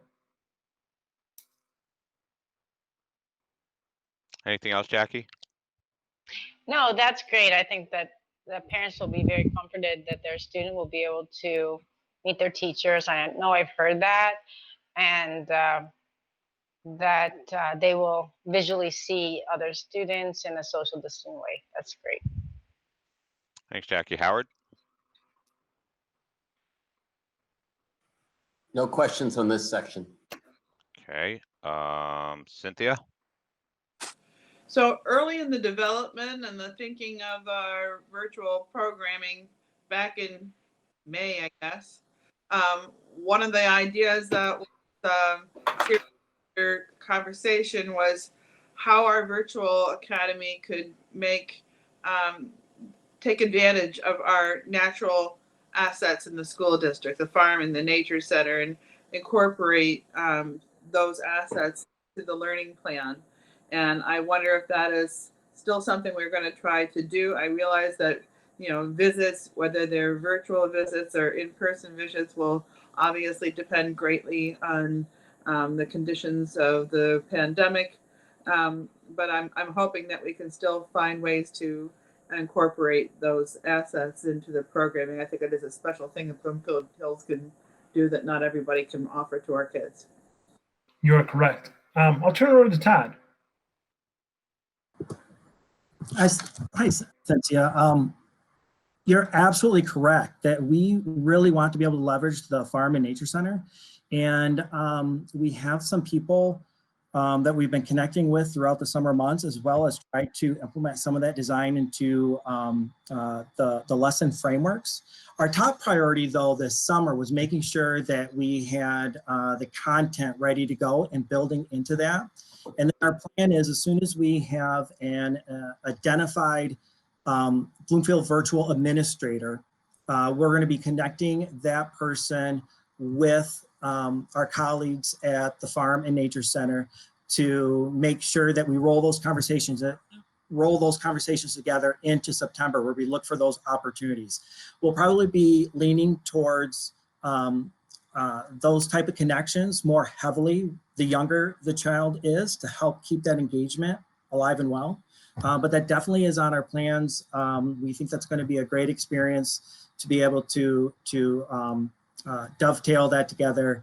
And really what we're doing is we're taking care of the those other priorities that I mentioned first. And then as soon as we have a leadership team established and in place, we're going to organize those type of conversations and that type of co-planning that would exist as we move throughout the year.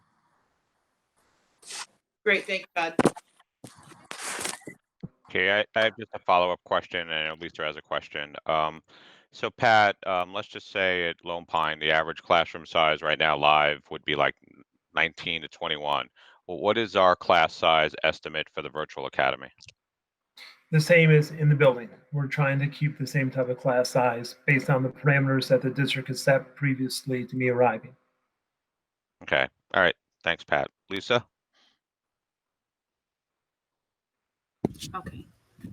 My question is, how are we choosing which teachers teach in the virtual academy and which ones will be teaching face-to-face? And are we looking for elementary school teachers that have a particular affinity or background or education in virtual teaching?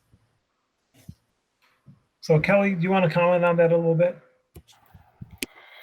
Yeah, I'd be happy to. So we had an application process that was a two-step process. The first one was to gather general interest from teachers who wanted to express an interest in teaching virtually. And then the second step was a process where teachers submitted a virtual lesson, a sample virtual lesson, and then also answered 3 questions regarding their experience in the spring and what they learned from it and what they may be doing differently if afforded this opportunity in the fall.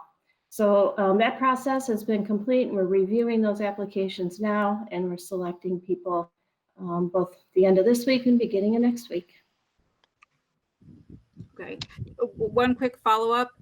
It is primarily the teaching that's done in the virtual academy going to be synchronous or asynchronous? I'm It's gonna, going to be a combination. Okay. All right, Lisa, you done? Because I don't know if anyone else had a question. I do have one follow-up to my other question, Pat. And then Howard has a question. So I understand we're trying to keep it at the same class size, but now this is virtual. So if, I know there was concerns, let's just say Eastover had overcrowding, a kindergarten class. Since it's now virtual and it's a different type of experience, so are we going to try to lower that, lower that class size, or we're sticking with the same type of class size as if live, because now virtual, I don't think you get the it's kind of hard to have 25 or up to 30 little, students in an elementary level, on a synchronous learning platform, so what is the thought pattern looking at class sizes? so that's actually determined, Mr. President, by the number of students in the distribution throughout the buildings, as well as who's enrolled in the virtual. And we've been reviewing that since the enrollment window closed, and it's actually distributed itself to our target class sizes. And so all the class sizes are actually a little bit lower than they probably would otherwise have been, which is going to require some additional staffing. So there is going to be some additional expense associated with running both programs. But it's manageable in the class sizes as they fell out, because it's really a numbers game, are actually going to be a little bit lower. Okay, all right, thanks, Kelly. Thank you. You're welcome. Howard? Thank you, President Kolin. Yeah, I'd like to follow up on what Lisa, or Secretary Efros, and Assistant Superintendent Kelly was talking about. So just looking at some numbers, just as an example, these are obviously not going to be firm, but let's say we've got 30% of the kids are going with Bloomfield Virtual K-5. And therefore, I'm assuming that we would get about 30% of the teachers would go in that direction. If we had 50% of our teachers saying that they wanted to teach virtual, either because they thought that was the best fit for them or because they had concerns about being in building for health reasons, how would we handle that 20% that weren't able to go virtual, or we weren't able to to fit them in the virtual cohort, because we just don't need that many teachers there. But if we have an oversubscription of teachers who do not want to be in the building.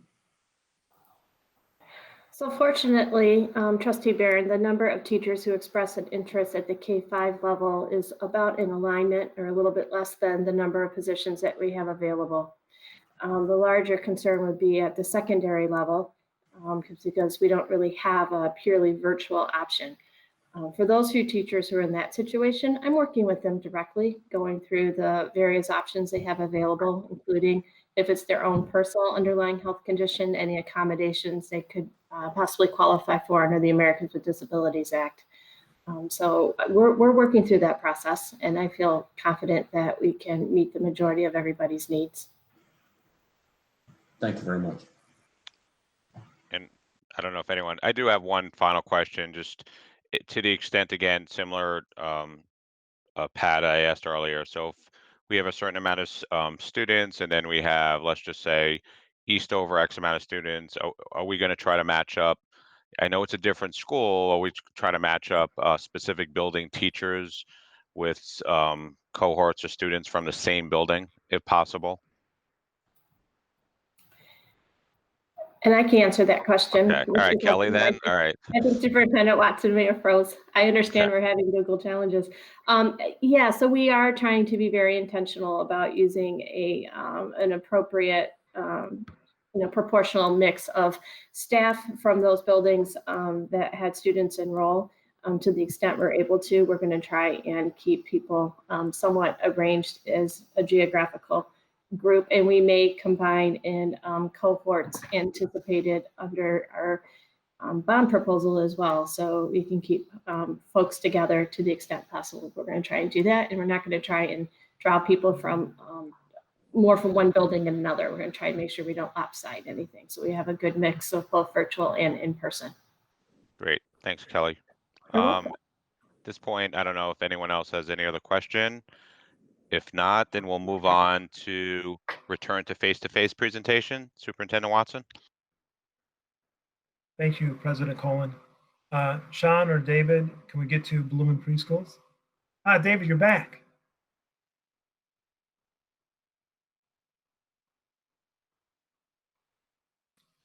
All right, so we're looking at possible opening September 14th of 2020. Keep in mind, this date is tentative and subject to change. It's based on district and county metrics for assessing COVID-19. So hours of operation will be 7 a.m. to 5:30 p.m. Continues to meet community need with wide range of availability. Early closure allows for additional cleaning responsibilities. Shift and start date provides for staffing to return to necessary levels. Classroom arrangements that create opportunities for distancing and necessary training for staff health and safety, instructional shifts, and etc. Next slide. Face coverings. All children over 2 years of age are required to wear a mask in common space and when playing in close proximity with friends. Classrooms will offer mask break areas where children can sit or play safely without wearing their mask. All staff are required to wear a mask. Screening. Staff and children will complete the health screening prior to entering the building each day, and staff and child temperature checks upon arrival. 100.4 or higher cannot be admitted to school. There'll be limited entry, kind of like we talked about for other buildings. Access to school buildings will be limited to staff and children. Families will meet their child at the front entrance for pickup and drop off from trusted staff members. It will be aligned with our district preparedness and response plan and cleaning protocols as it applies to preschool. As far as the health and safety, classroom size, limitations of square footage, and licensed classroom space. We'll be able to space 3 feet apart. There's close contact required, feeding, changing the diaper, toilet. National cohorts, preschool classes are structured by age and naturally grouped as individual classrooms of 10 to 20 students. And we'll be looking at smaller class sizes, fewer children in each class through adding additional sections, cancellations, and closing registration for new families. Next slide. And we'll pause there. Okay, I'll just go. Jennifer, questions? Yeah, I just have two quick questions. So what percent, I understand not opening it to new families, but what percentage of capacity, just last year's capacity, for example, are you going to set for the preschool? Can everybody come, say, who full, or will it be some subset of that? So I'll turn it over to Lisa. Hi. So right now we're probably looking at about 30% of our families that have already canceled for various reasons. My goal is going to be to try and get my class sizes down to about 10 students, but realizing that likely there will be some where we're hovering around 12 to 15. But I've already done some kind of sample class sizes, for lack of a better word, because our families have till Sunday to cancel. And I'm able to get them down pretty low. So I'm feeling confident I can get there. I am hoping at Conant I can get lower than 10 because those class sizes are so much smaller. Any other questions, Jennifer, before I go to Lisa? Well, I don't know if this is the right place to ask this question, but I was getting a mental image while reading about preschool because it's so, full of secretions. Considering that testing, as I understand it, is free. It's just a matter of getting yourself there, and appreciating that the turnaround time is not always what we want it to be. Should we have some kind of a recommended frequency where all of our teachers, and maybe even more so as we go down in age, are getting tested just to make sure that that they're doing all right? So I don't know if somebody else wants to take this, but I'm pretty sure that we're not allowed to ask for people to be tested. Leonard and I had this conversation when we toured the preschools. So I'm pretty sure we're not allowed to do that, but know that we're going to follow the same preparedness and response plan that the rest of the district is following. So should there be symptoms, then we'll know when to keep them out, and we'll follow all those scenarios. It would be nice if we could do that, but I just think we're not allowed to. Lisa? Thanks, Yes. Jennifer. I think he means me. Yeah. Oh, if you want to ask yourself a question, feel free. I've asked. Sometimes I do that, Lisa. Yeah. My question is, what set of regulations are preschools bound by? Is this the set when I look up like daycares, and so they don't have the same distancing that obviously kindergartens? What's recommended? I mean, there's no way, in my opinion, to separate them when they play, but we don't have to do that. What is recommended in situations that a normal preschooler would encounter? So we are licensed by LARA, which is the Licensing and Regulatory Affairs Department. And their recommendation is when you can social distance 6 feet, you should do that, recognizing that 3 feet is more reasonable. And we need to understand that children are going to be playing by each other. So even if we were able to distance 6 feet, it's not likely our students would stay there. They don't sit at desks, they play in interest areas, they play outside, which is why when Leonard and I met, it was our recommendation that instead of children only being masked in common areas, which is the recommendation by LARA, that we mask our children the entire day while they're playing near friends and so on. Things that we can do is we are able to stagger our snack time so that we have less children sitting next to each other at snack. And once I have my final numbers in terms of enrollment, I can determine whether or not we're going to want to stagger lunches in classrooms as well. And we're closing common spaces, so our gross motor, and we typically would use the gym and maybe fine arts wing at Lone Pine and Conant. We won't be doing that. We do also have special teachers that will not be visiting classrooms to teach, but offering supports to teachers in terms of songs and Spanish vocabulary and things like that. Okay, and it's your understanding that parents have this set of expectations that I mean, I can't imagine a preschool parent wouldn't visualize these scenarios and would have expectations of separation that were any more stringent, but Right. So we haven't rolled our plan out yet because we were waiting for this board meeting.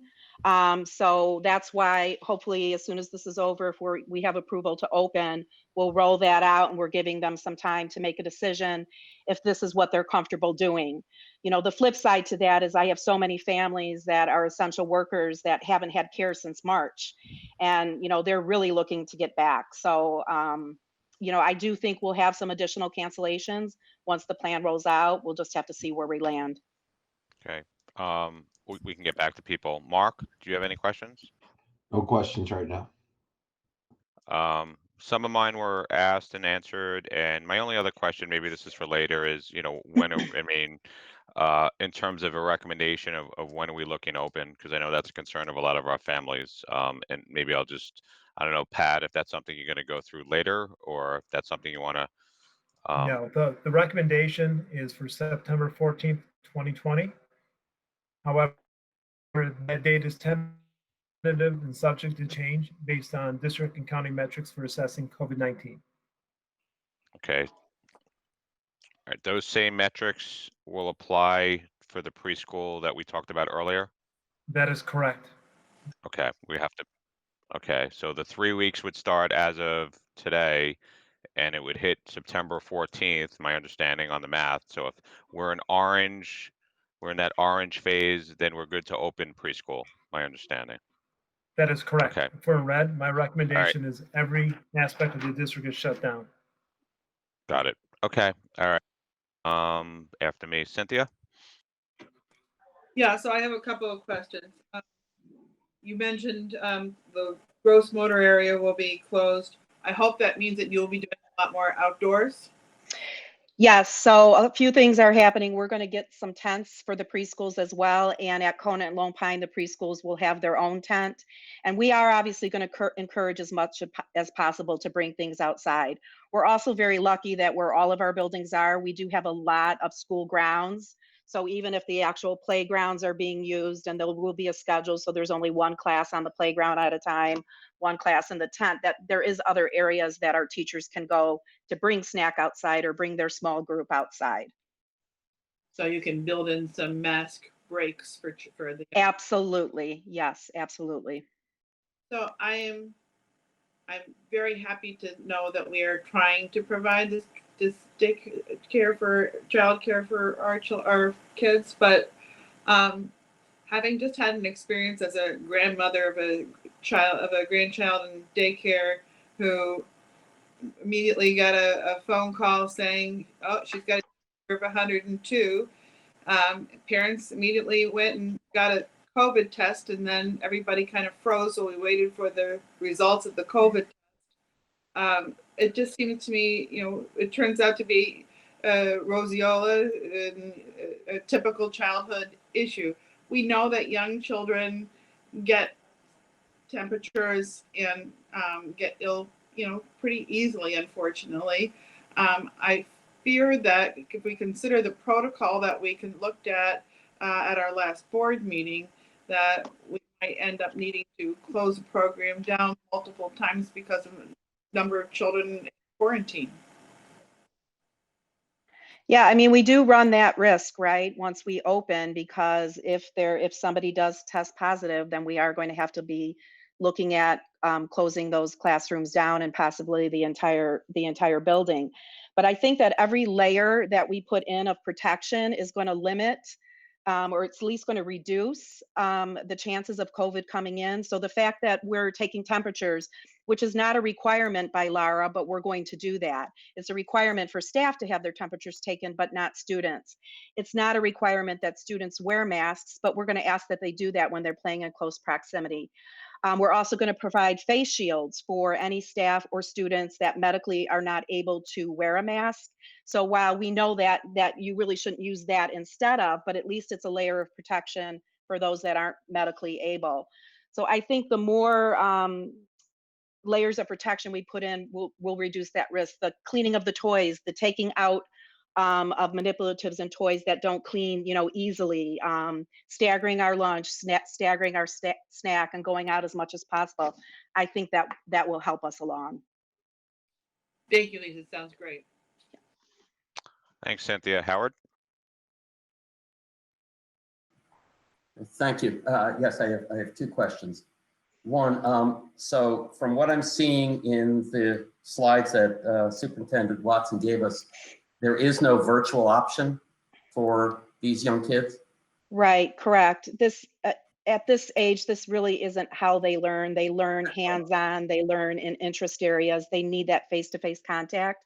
We also did do a parent survey during the summer, and our family, there was such a small percentage that would even have been interested in a remote option should we not open. What we are going to do, though, is if we are open and we have to close down for any reason, we are going to offer remote families for those families that started with us face to face, if they choose to, at a reduced tuition rate. Okay. So this kind of goes to a question that we were just talking about with Assistant Superintendent Bowl a few minutes ago, related to on the teacher side. So we talked about K-8 and then, or K-5, and then we said, well, the high school or the 6th through 12th grade teachers don't have the virtual option. And Assistant Superintendent Bowl said she was working with teachers on a case-by-case basis. So Kelly, does that also apply to the preschool teachers, because there is no virtual option if a teacher is uncomfortable about coming back to school? Is that being worked out? Yeah, I'm working with all staff on an individual basis if they have concerns or an underlying health condition or reason to not return to the workplace. But there's not a virtual option for working in the Blumen program because it's not something that you can virtually remote into the classroom, the supervision of students, right? So we'll work with the various leave provisions that are available, and we'll help each person walk through the options that may be available to them if they're not able to return. And if they have a concern, they should just, come to or give you a call. Yes, please. Very good. Second question is, in this first slide, it says that hours of operation are 7 a.m. to 5:30 p.m. Is that all instruction, or is there some latchkey component in there? Yep, so there is before and after care with our program because, probably 60 to 70% of our families are working families. What we're looking at doing differently this year is, instead of combining cohorts, trying to keep those children that are coming into before and after care into the classroom that they're going to report to. Now, I can't promise that that will be 100% of the time, but I'm definitely going to limit the number of children that are intermingling. The plus for us is that our children are going to be masked during that time. And I'll know more. Again, all of this is going to depend on where my numbers land with enrollment, but I'm going to make every effort to keep all the full-time 3-year-olds reporting to one classroom, all the 4-year-olds reporting to one classroom, and so on. And the same thing in the afternoon. So I don't know that much about the Blumen Kids, the preschool program. I know in K-5 in the elementaries that the teachers are not part of the latchkey. That's a separate staff. Is that the case in Blumen Kids? So not really. It's all of our teachers. So the aides and the lead teachers all play a role in before and after care. Even though there's a big difference between teaching with having certifications and being a daycare monitor. Right, but even our lead teachers will pick up an extra hour in the morning or an hour and a half in the morning and work before care before their class starts. And that's not all of them. Well, some of them, some of them that's just how they were hired, right? They were hired with a 8 to 5 shift or a 7 to 4:30 shift or. Oh, so they work more hours than a teacher does? Yes, they do. Yes. All right, Jackie. They're usually 40 hours a week, most of them. Jackie, do you have any questions? Thanks, Howard. Jackie, do you have any questions? One thing I wrote down that I was going to just clarify that Superintendent Watson said 100.4. It almost sounded like 104, and that's too high. Well, it sounds like I have a granddaughter right now that is preschool, and she is actually in preschool in Ann Arbor. And so I know that That's very important, and it seems like you have everything really thought out. And I think that parents are just going to have to understand, though, that children are going to make mistakes, and they're going to stick their finger, and their mask is going to be moved. I mean, this is just the way it is, and so that's one thing. But the other thing is, I would hate that any parent or any person would. I'm sure teachers won't do this, but I can imagine reactions to students that could be magnified because of concern or something. And I think that if you choose to do an in-person preschool, then we all know there's gonna be risk regardless, but we don't want to also have students feel terrible for really things that children do, right? They're going to make those things, and we wouldn't want adults to be getting mad at each other or at the children if children just do what children do. So I actually think that would be the worst thing. And so if you're really concerned about it, or you have to have too stringent of rules, it might not be the best option for you as a parent. Yes, true. Do we have, Jackie, do you have any other questions? Or, okay, any other questions? Okay, we're going to go to Pat, next part of your presentation.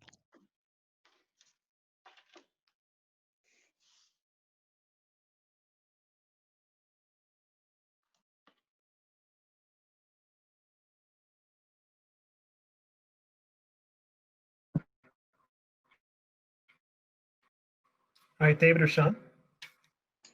Are you not seeing it? Let me try that For again. kindergarten. Try that No, we see again. it. It's great. Oh, okay, again. Well, it's gone. It was up there. Yes. All right. We had it. It was We had there. it, Dave.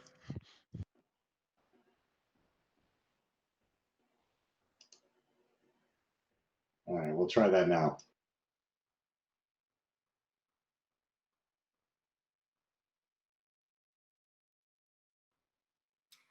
We just see your wonderful icon right now.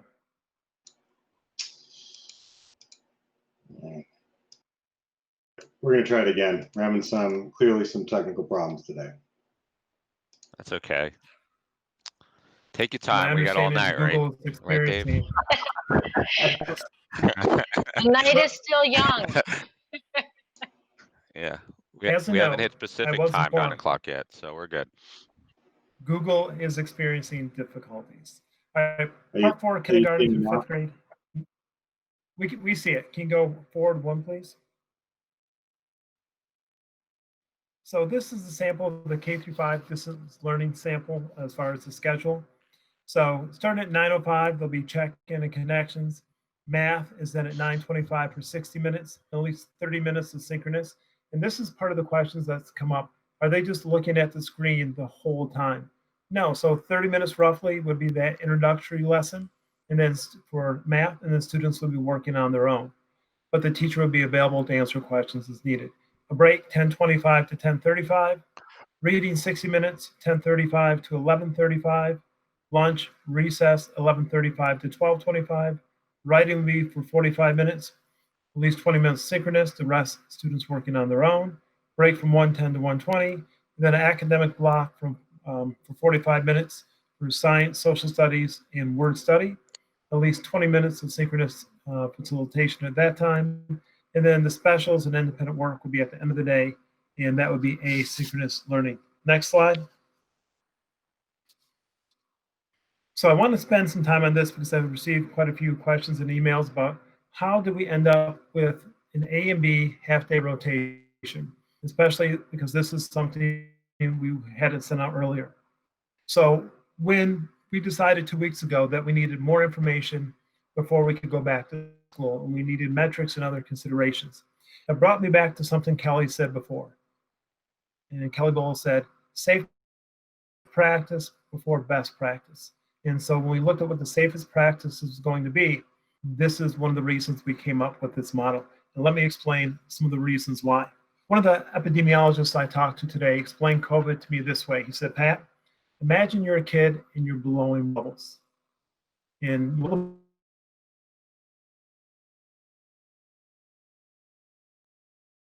and they're incredibly small, and they'll be bouncing all around the room. So one of the questions is lunch. What's going on at lunch? We know as part of the earlier plan, we'd be bringing our K through 8 students, most likely, especially K through 5, back to the classroom to eat. When they're in the classroom and they're eating, all those bubbles are coming out, and they've got no place to go. So they're bouncing around, and that was a huge concern. So by going to this model, we eliminate lunch in the building. Therefore, students don't need to remove their mask for that time period, and those bubbles can be more contained. Some of the other reasons we looked at this is reduced amount of time students need to wear a mask. There's going to be adjustment in there. That having the 4 days of in-person instruction, 4 times instead of twice, their classmates 4 times instead of twice. And so that was a really big piece. So that's kind of how it came out of nowhere at the last second and kind of got sprung on people compared to other models we looked at. And this was the model we had looked at a while ago.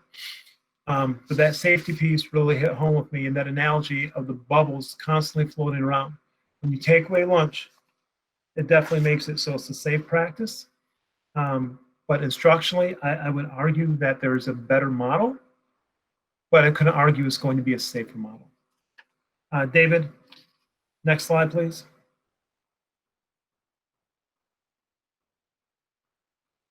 So as part of the phase-in model we discussed earlier, so distance learning for 1st to 5th grade to start the year, then a possible hybrid return to school for kindergarten students, potentially beginning September 21st, 2020.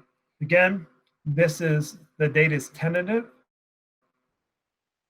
and subject to change based on district and county metrics for assessing COVID-19. So the approach for kindergarten groups will be alternating AM and PM. The AM cohort will be in person from 9:05 to 11:20, Monday, Tuesday, Thursday, Friday, with Wednesday check-ins. The PM cohort will be in instruction 1:20 to 3:55, Monday, Tuesday, Thursday, with Wednesday check-ins. Art, music, physical education, and Spanish will take place virtually during the remote segments of the day. Wednesdays will be the deep cleaning we talked about before, and students will receive synchronous and asynchronous learning opportunities on Wednesday and on their own remote learning windows of time. David, next slide, please.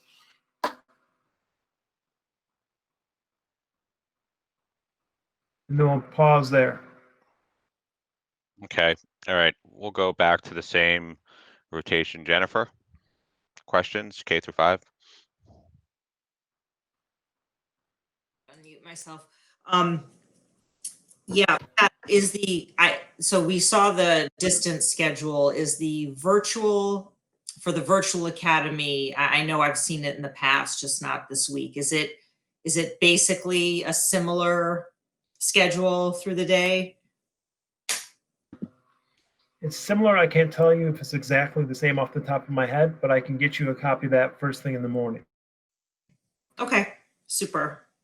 Can I also ask one other question that refers to our first presentation? Because I didn't get to circle back to it. We acknowledge that there are certain situations where our students can't wear a mask, say they have asthma or something of that nature. Because I can envision a scenario where, kids may be policing each other, or teachers, may see someone in the hallway that's not their student. I was wondering if there might be able to be a system like a sticker on your shoulder or something that lets everybody know, no, I'm not wearing a mask on purpose, and it's not a mistake. Just throwing it out there. Great idea. Or, we talked about having a lanyard that would hold a mask. I believe Trustee Von Oyen brought that up. Maybe we have a lanyard that has a special little thing on it so students know that that student can't wear a mask. It's okay. You don't need to address it. It's been addressed. But I also would expect our teachers to say, hey, Pat's in our classes, Pat's not going to be wearing a mask, or to do something to kind of make sure everyone understands. But I like that idea. Thanks. Lisa? All right. My question is, I see that there's an intention to phase kindergarten in before, well, K through 5, really, before the rest of our students. What conditions have to be met, and for how long before we could do that? We would need to be in orange for at least 3 weeks. Does it matter if we're in high orange or low orange? So again, we're getting to, where are we at? My recommendation, if we're getting to high orange, I would come and ask for a special board meeting to, consider if we need to phase students out. But we're Okay. on the data that we have available to us right now. They would be back. We're in low orange right now. Again, on the 21st, it could be different. I know we have a board meeting on September 10th. I'm going to propose a special board meeting on September 15th as well, so we can continue to look at the data. Because we already have students that are phasing in who are a priority above K through 5. Yes, they would be in the week before. So we need to maintain or lower to get the next phase in, or we can go up, but not too much up. I mean, there's a lot of students we're talking about. And if I'm on the edge of my seat waiting to know if my kid's coming back and when, can you give me some idea where the numbers would have to be?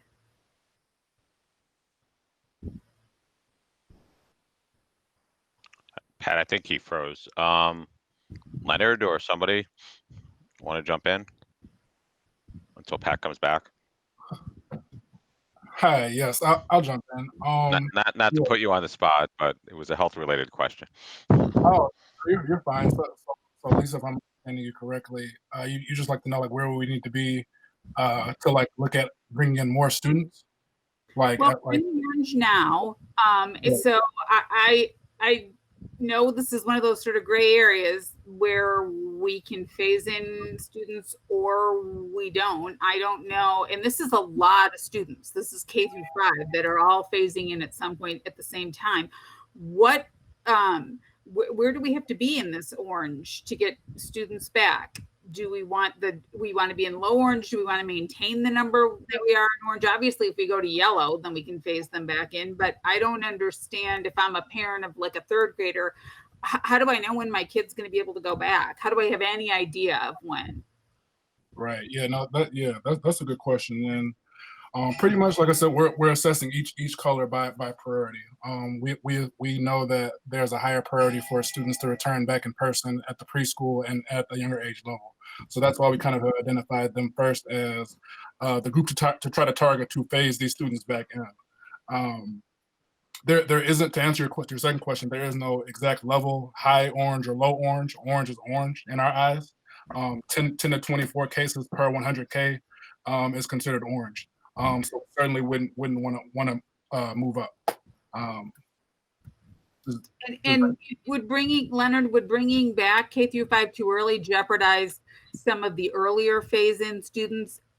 Jeopardize them having to be unphased or redo, go take them out of school again? Like if we too early phase in K through 5, and it affects number factors, whatever. I mean, I don't want to jeopardize students that are already settled in school. How do we determine and weigh different priorities? Well, remember with K through 5, we're also bringing in different cohorts. So they're not necessarily all going to be mixing. So we've kind of staggered them, and this is the group you're going to be with K through 5 as much as possible. And there's no just this. I think he froze again. Or maybe we can get back, Lisa, to your question, Mark, while Pat tries to get back. Mark, do you have any questions? I do have a question. I'm Well, not I don't know sure if it's for if I Pat. need to wait He for froze. I don't know if it's for someone else besides Pat. So, possibly Leonard or Todd can answer this okay. question. Yeah, I appreciate the analysis and thought that's gone into the return to school model here, and I fully appreciate it. It makes sense to me.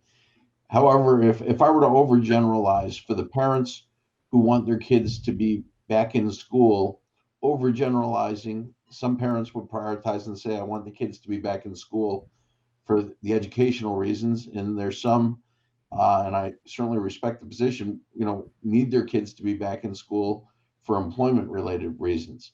And looking at this schedule, obviously for a parent who has to work full time and knowing that the child is only going to be in school either in the morning or the afternoon, it might be very difficult to work.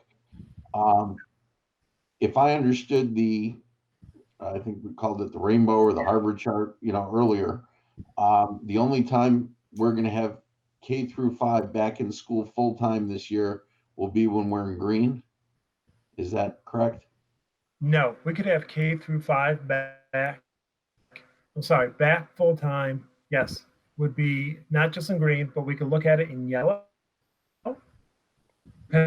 Meaning they're back and not on this group A, group B plan, but they're back from the usual 9 in the morning to 3:55 in the afternoon, full time, on a regular 5-day-a-week schedule. That would be in green only, or possibly somewhere in yellow.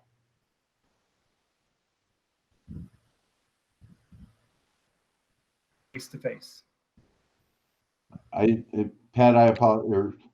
Yeah, I think he froze. I don't know if Leonard, maybe you can Leonard, answer that, or Todd, you can answer that, or we can wait, or maybe Paul, you can answer that. Am I back? No, Can you hear me? yeah, yeah, I kind of Can you understand hear the me? rainbow chart, but yeah, Pat, you're back. Oh, great.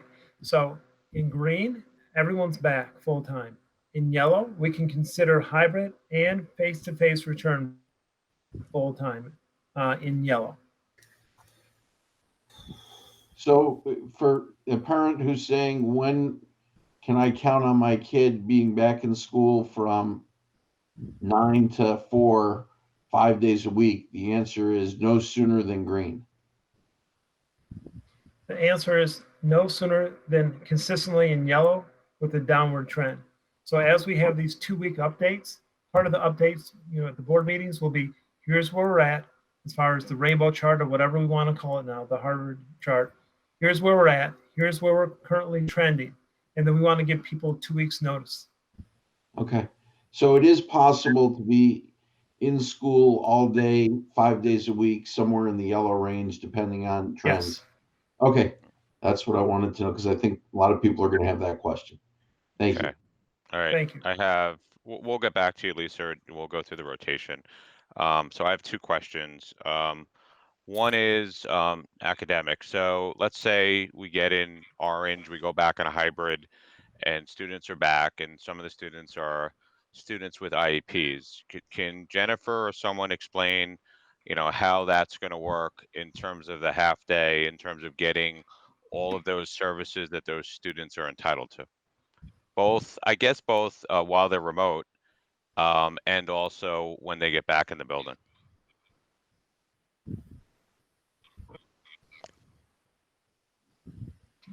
I'll turn it over to Todd.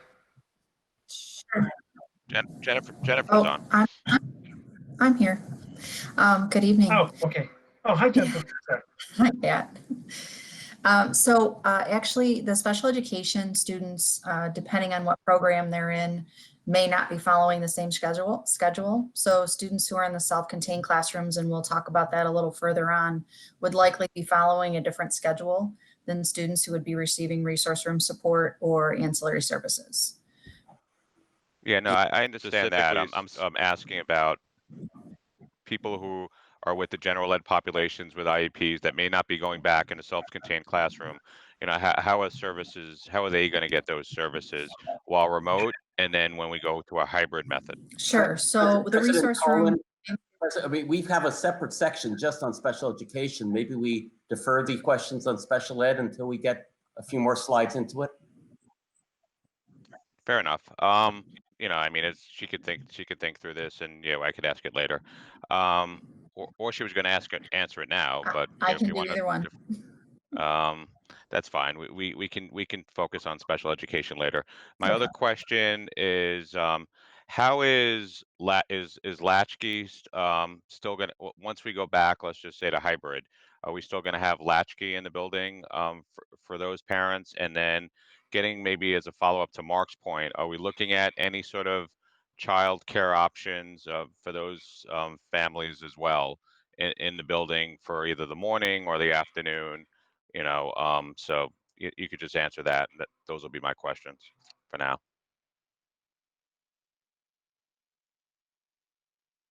Or if Yes, Pat so froze we're still again, looking at okay. what options we might have available. And then trust, can you hear me? Yeah, I can hear you. Yep. All right, great. I don't know what's going on tonight. So we're still looking at what options might be available for any type of last year child care. Now that we have Bloomfield virtual numbers, we can look at what final decisions we might be able to make. And then Trustee Barron also sent me a contact of a group we might be able to partner with. So I'm waiting for return communication from them to see what possible. I think you froze a little bit, but I think I got the gist of it. I'll go to while you come back. Cynthia, do you have questions? Yeah, so you just hit my latchkey childcare question. Here's a softball one for you. I know that some districts in communities that may not have as much of an issue, may have a lot more of an issue with this than we do, but are we considering the possibility of having buses that would have be Wi-Fi hotspots that we could make available for folks who may not have good connectivity? I know that that's happening in places across the country.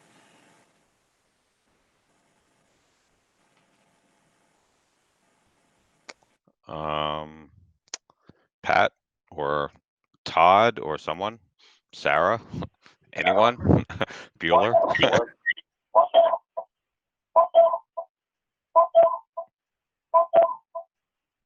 No, that's not going to work. All right, I got a second question. Well, I think Okay. so. Here's this one's a little bit harder. So I'd appreciate it if you could try to talk a little bit about what the difference is in this distance or remote learning for K-5 from what we were able to offer in the spring months. How are we? What have we provided to our teachers in terms of professional development and new tools to be sure that we are providing the best possible experience and learning opportunities for our students in this reduced amount of time together in classrooms? So if you can hear me, I'd like to answer both the questions. So going back to the first one, I know David Shulkin and his team have worked with the parents that need additional Wi-Fi access.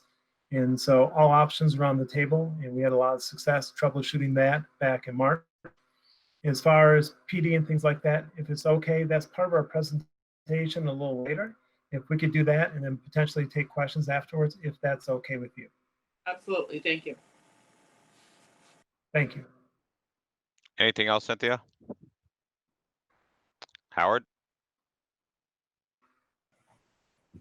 The issue I was going to bring up has sort of been touched on a little bit through Trustee Bank and Trustee Van Ooyen related to latchkey. When Principal Grelak talked about the preschool and how the 7 o'clock to 5:30 timeframe is really useful for workers who are or parents who work full time. The virtual option or the distance learning and even the hybrid that we have for K-5 doesn't provide the parents that kind of option because they, someone's going to have to be monitoring the kids during the school day. I'm pleased that Superintendent Watson is going to be looking at some of the contacts I gave him But in addition, just yesterday in the meeting that I think was referenced by Trustee Efros earlier that we had with different school board members around Oakland County, Superintendent Watson's prior district, West Bloomfield, has created a new program called Cloud Care. Basically, Cloud Care is latchkey for 10.5 hours a day, as opposed to just before and after school. So, and I think they've got it at $15 a half a day for parents. So they just invented this over the last few weeks or so. So definitely, I think that's something that our administration should research, both in terms of providing that service, but also finding out from parents what kind of demand there is. Maybe there is no demand, I don't know. But from what we heard from Principal Grelac, there seems to be demand from the preschoolers. So when the preschoolers become a kindergartner, I would imagine that that need still exists. Thanks, Howard. Anything else before we go to Jackie? I guess that's a no. Jackie? Yeah, when I'm looking at this hybrid, actually, when I think through it from a child's point of view, it seems that it will be easier for them to keep the mask on and to kind of deal with that for a short amount of time, and then they're going to have their mask-free time when they go home. So that, I think, is a positive. I have a concern about entering and exiting the building, because as parents, we know that some people bring their kids with cars, some will ride buses, some ride their bikes or walk. And it used to be that they would all be kept in like the outer lobby until, because they would come a little early if they're riding their bike, or, it's not exactly on time. And then they would be kept in that place, and then they would eventually go into their classroom. And the same thing exiting. How will that be handled? So the building administrators are going to be working and have been working on entry and exit procedures and looking at how they can do it in a staggered space. So it might be, depending on the building, you line up a door to come in. Or if you're a driver, you come one time, after the bus comes up, or the bus leaves first, and you hold back the kids that are going to be taking, whether it's a carpool or riding with their parents. So that's all. I think we're losing him again. Someone jump in and ask.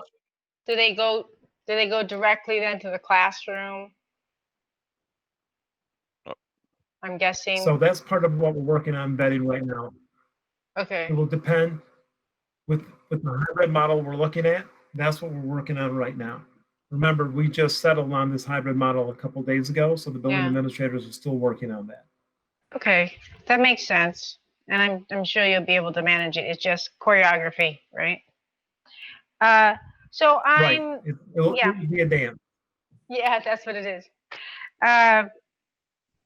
So I'm interested then in how much play time will they actually be able to do? And secondly, will free and reduced lunches still be available to those that qualify? Yes, free reduced lunch will be available to those that qualify. And then when we get back to the hybrid model, teachers will also build in breaks. Remember, we had talked about before having the tents. So the tents will allow for outdoor learning so that the classes can be outside as much as possible. Anything else, Jackie? I was just wondering about the play time in the middle. Do you have any idea how that would work? Because I know you could play and be social distancing, but you're also doing lunch and travel time. So is there going to be like people getting off the bus? I guess that's, again, you're still working on that choreography, right? How exactly you're going to handle that? A little bit. Remember, the first group is going to be out the door and gone before the next group comes in. And because we need some of that time to clean between the two groups as well. Okay. But some of those transition points are definitely things we're still working on. Remember, instructionally, they're going to be there for a short period of time. We're looking at 2 hours and 30 minutes, 2 hours and 40 minutes. Yeah. So it won't be the same like, oh, we need to go to recess. We're going to try to focus on the core. And then at home for some of the asynchronous stuff, they can work on those additional things. Yeah, that makes sense. Actually, I think this is really a good schedule. Thank you. And Thanks, keep in mind Jackie. the safety is the big issue. No, I think it also, I think the teachers will be able to work Jennifer? with this actually and do some really great pedagogy too. So. Yeah, so just similar to what Jackie was saying, and this isn't specific to elementary, I too am concerned about what those entryways are going to look like at arrival and dismissal and the buses and just, I said this at the last board meeting, but I would request that you guys consider putting it out there to the community that anyone who can go to or from school not on a bus, if they would do so, because it's just safer even though the traffic is a headache. Thanks. Okay. Anyone else? And thank you. I know. Anyone else have any other questions? President Kolin, Oh, can I I'm sorry. mention one thing? Keep in mind this, though, Of when you course. think about the dance that's going to take place. When you look at the building numbers, understand you've now got kids that have gone virtual. That should be at, let's say, Eastover. And then you've got an A group. Now you've got a B group. So you really have divided almost the buildings into thirds. So you're not talking about 450 kids trying to come in. You might only be talking about 140. At Lone Pine, the number was extremely small. I think it was 100 and, don't quote me, maybe 110 kids or 120 kids that would be coming in or less. If somebody could pull the actual stats, that would be a point I'd like to make, that would be coming into the building at that given time. So substantially less than what we would see in a normal schedule. Good point. Thanks. Okay. With that, no other questions. Thanks, Pat. We can go to 6 through 12.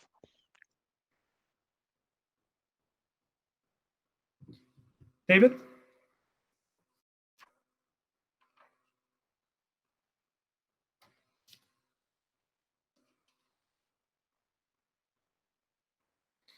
So middle grades 6 through 8 distance learning bell schedule. It's a 9:05 to 3:40 schedule. So 9:05 to 10:10 is the first core class with 25 minutes of synchronous instruction. And then 11:15 to 11:20 is core class. The second one, again, 25 minutes of synchronous instruction. From 11:05 to 12:15 is lunch. 12:15 to 1:20, we have electives. Elective 6, followed by a core class, your third core class. And then 1:25 to 2:30 is core class 3, elective 7, and core class 4. And then 2:35 to 3:40 is core class 4, followed by elective B. Again, part is synchronous, part is asynchronous. Next slide.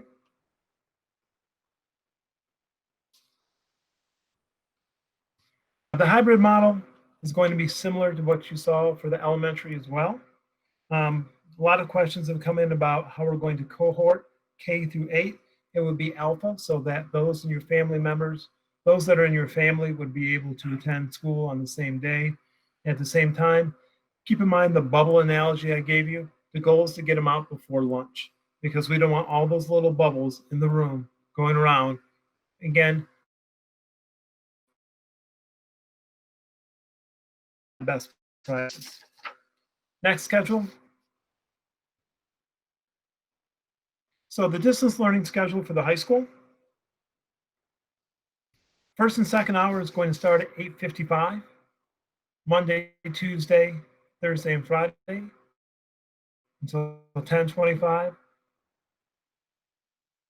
Third and fourth hour, fifth and sixth hour is 12:30 to 2, and seventh and eighth hour is 2:05 to 3:35.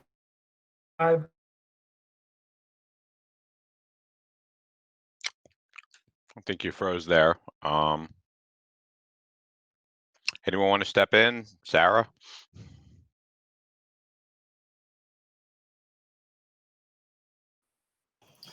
Sure. Good evening. So I'm not sure where he stopped, but what we did here was with the distance learning schedule, the fact that everyone is remote or living or working from home, that we moved the start of the day back to 8:55, and then the students would have the regular 90-minute schedule as they generally would on Monday, Tuesday, Thursday, Friday, with a half an hour for lunch. And then on Wednesdays, we wanted to make sure that there was time for clubs and activities for students that were built into the schedule. So Wednesday's class time is 70 minutes instead of 90. And then at the end of the day, there's 85 minutes for clubs and activities that allows all those clubs to meet virtually, but that allows the teachers to be able to know when their clubs are meeting and put out a schedule to be able to have all the students meet at that time. And then with that instruction, there's 40 minutes of synchronous facilitation of large and small group instruction with additional class time for additional support, asynchronous learning, and or individual engagement. So same as we had spoken about earlier is that your screen time isn't the full 90 minutes. And especially when you get to the high school and the middle school, that idea of facilitation of large and small group instruction does not always mean direct instruction, but more for those of you who have been part of Zooms where you're sent off to a small group to have a conversation and come back. It'll be the facilitation of learning versus like a direct lecture. Okay. Want to go through the next slides? I think Pat may be back. I don't know if there's another slide after this or more slides. There is. Okay. Can you hear me? All right, so yes, the we can now. Hills Yep. High School hybrid schedule. Great, thank you. They're going to be on a little different schedule. They'll be on an A-B rotation. So Group A will be in person Monday and Tuesday from 7:25 a.m. to 2:30 p.m. This is, of course, if we are back in school. Students will be divided into 4 staggered lunch groups in measures, including staggering passing times, hallway directions. Bathroom protocols, mask wearing, and desk spacing that will be directed by the CDC and the health department.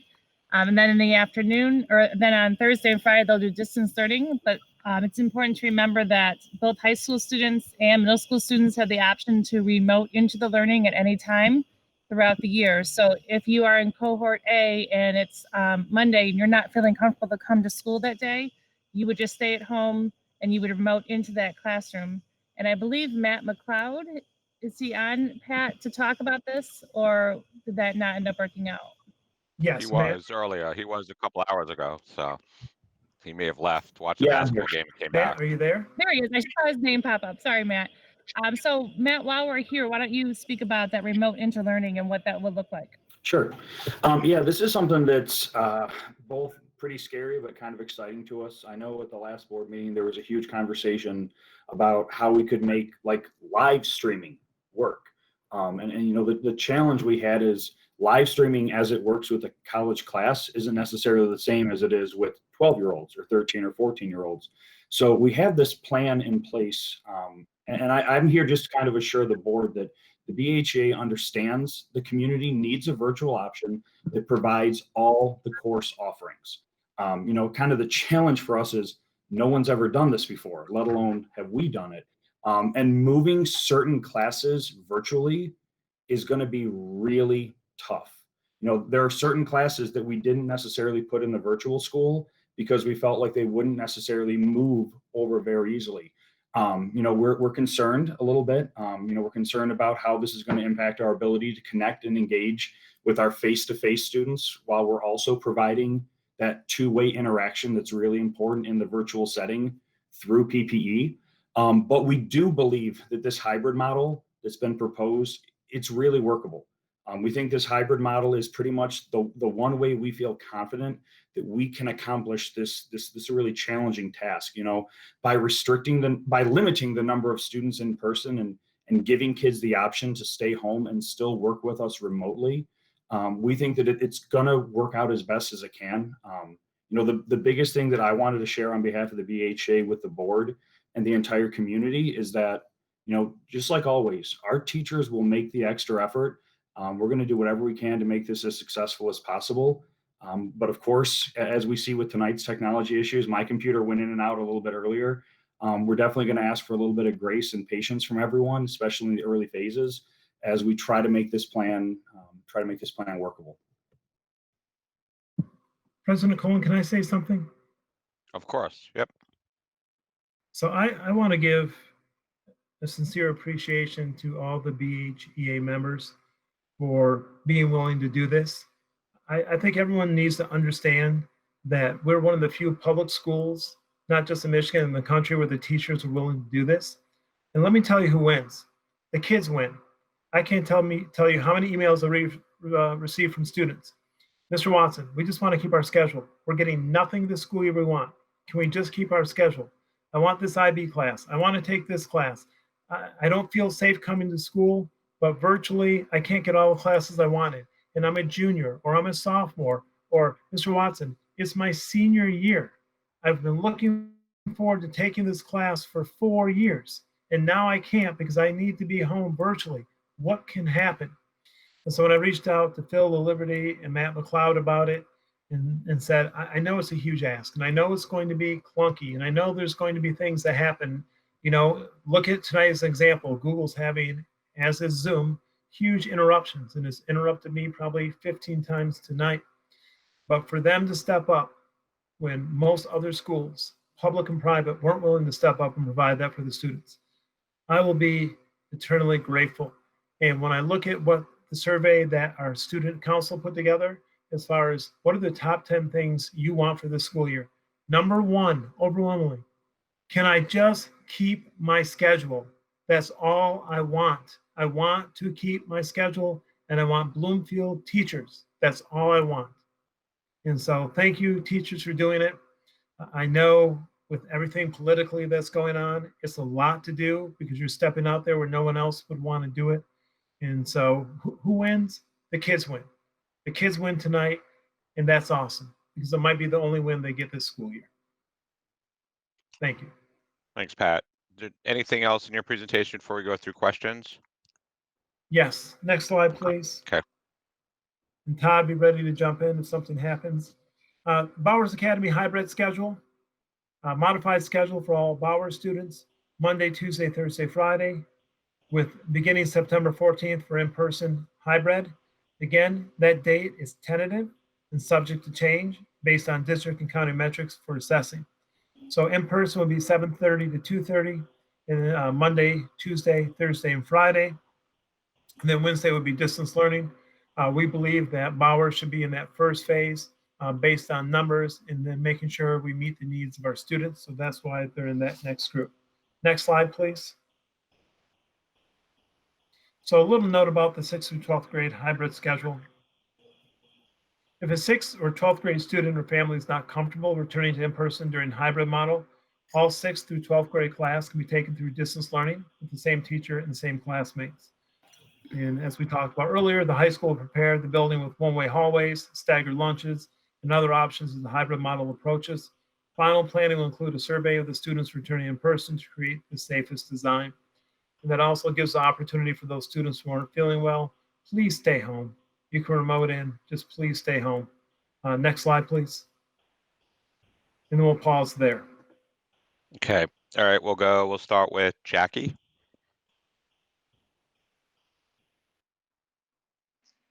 Well, I'm so happy that Matt McLeod came here today to speak on behalf of the teachers. I really appreciate that. It was very clear signal.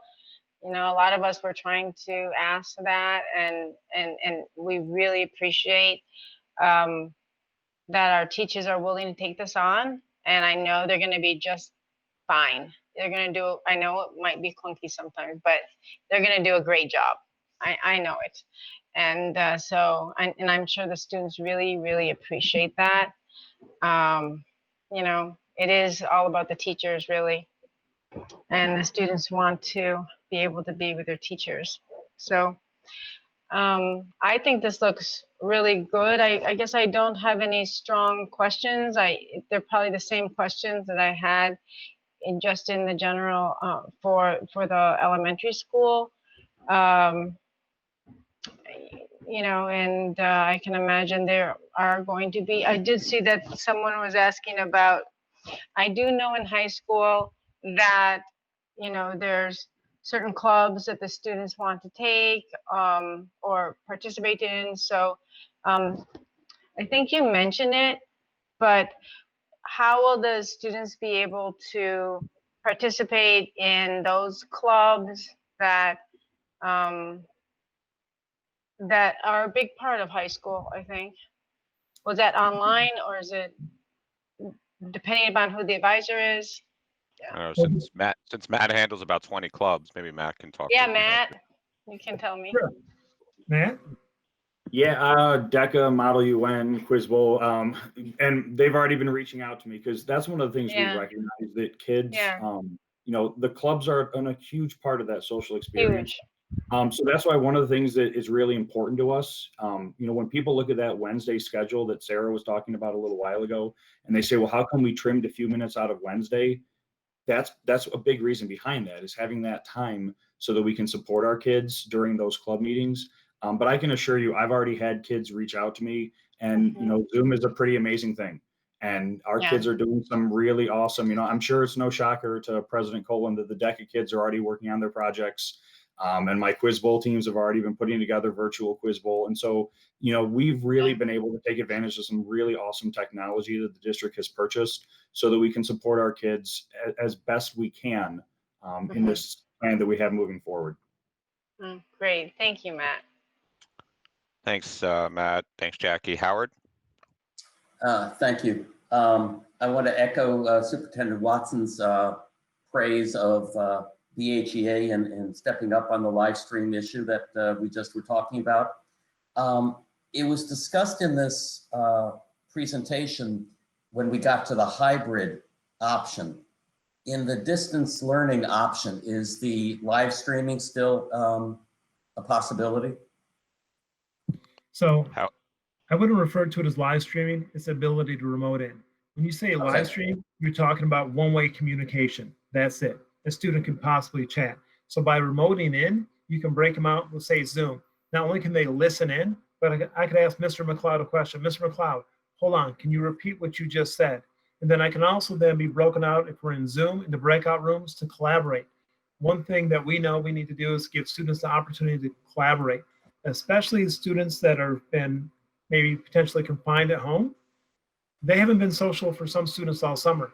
School's going to be that social aspect for them, whether it's in person or remote to begin with. Then when it's time to come back to school, those who wish to remain home, Trustee Barron can remain home and still remote into the classroom. So if we start remote, everyone's remote. On the hybrid, when it's time to come back, 6 through 12, if I decide my days are Monday and Tuesday and I don't feel comfortable coming in, I can remote in. If I don't feel comfortable the whole year, I remote in the whole year. If I feel comfortable to come in Monday and Tuesday, I come in Monday and Tuesday. Then I remote in Thursday and Friday. If I'm not feeling well and I stay home Monday and Tuesday, I remote in Monday and Tuesday and Thursday and Friday. Well, I think you just gave me a piece of information I never thought of before. I was thinking about live streaming is just a technological solution, but what you just said is it's a one-way communication as opposed to two-way. I had never thought of it. I had a distinction between that, so thank you very much. That was very, very helpful. And think about this, Trustee Barry. It's also important, and President Kolin was with me the night I went to Eastover, and I answered questions for an hour and a half. It's incredibly to talk and give a presentation with a mask on. So what a lot of teachers are going to do, they're going to kind of flip their classroom so that they record themselves teaching, and they can be animated, and they can be themselves and tell you how excited they are, and you can feel their expression. So you can watch that, but then they'll be live with you and be able to interact with you. So that's going to be an important part. Again, I've got 2 students in college. I watched them live stream. It was just them putting on their computer, turning off their icon, muting themselves, doing something else as a professor lectured for 2.5 hours. We know a straight lecture is not what we're asking teachers to do. At least I hope that's not what we're asking teachers to do. We want it to be more interactive and facilitate other items within that block schedule and have more of a blended learning approach. I totally agree. I would, trying to have Mr. Genvy do it is going to be a little tough. I understand. I'm sure he can pull it off, Howard.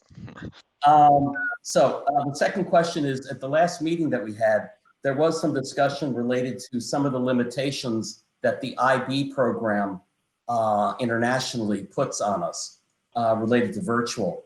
Has there been any change in the status of that over the last few weeks? No, but the difference here is that we are not offering this class virtually, we're offering it in person. So a student has the option to take it virtually. You just can't have it, you can't have it listed as a virtual class in your course description. But because of COVID, we have an in-person class that a student can remote into. So therefore it meets all of those requirements. The IB has also released, and we'll put this in the weekly board update, some changes that they have made so it makes it easier on schools. They have stepped back 1 year on, I think, 7 subjects that were supposed to change into a new one because they realized that training and everything, like the focus right now is teaching online. And so trying to learn a new curriculum and new training is tough. So they've moved some of those subjects back.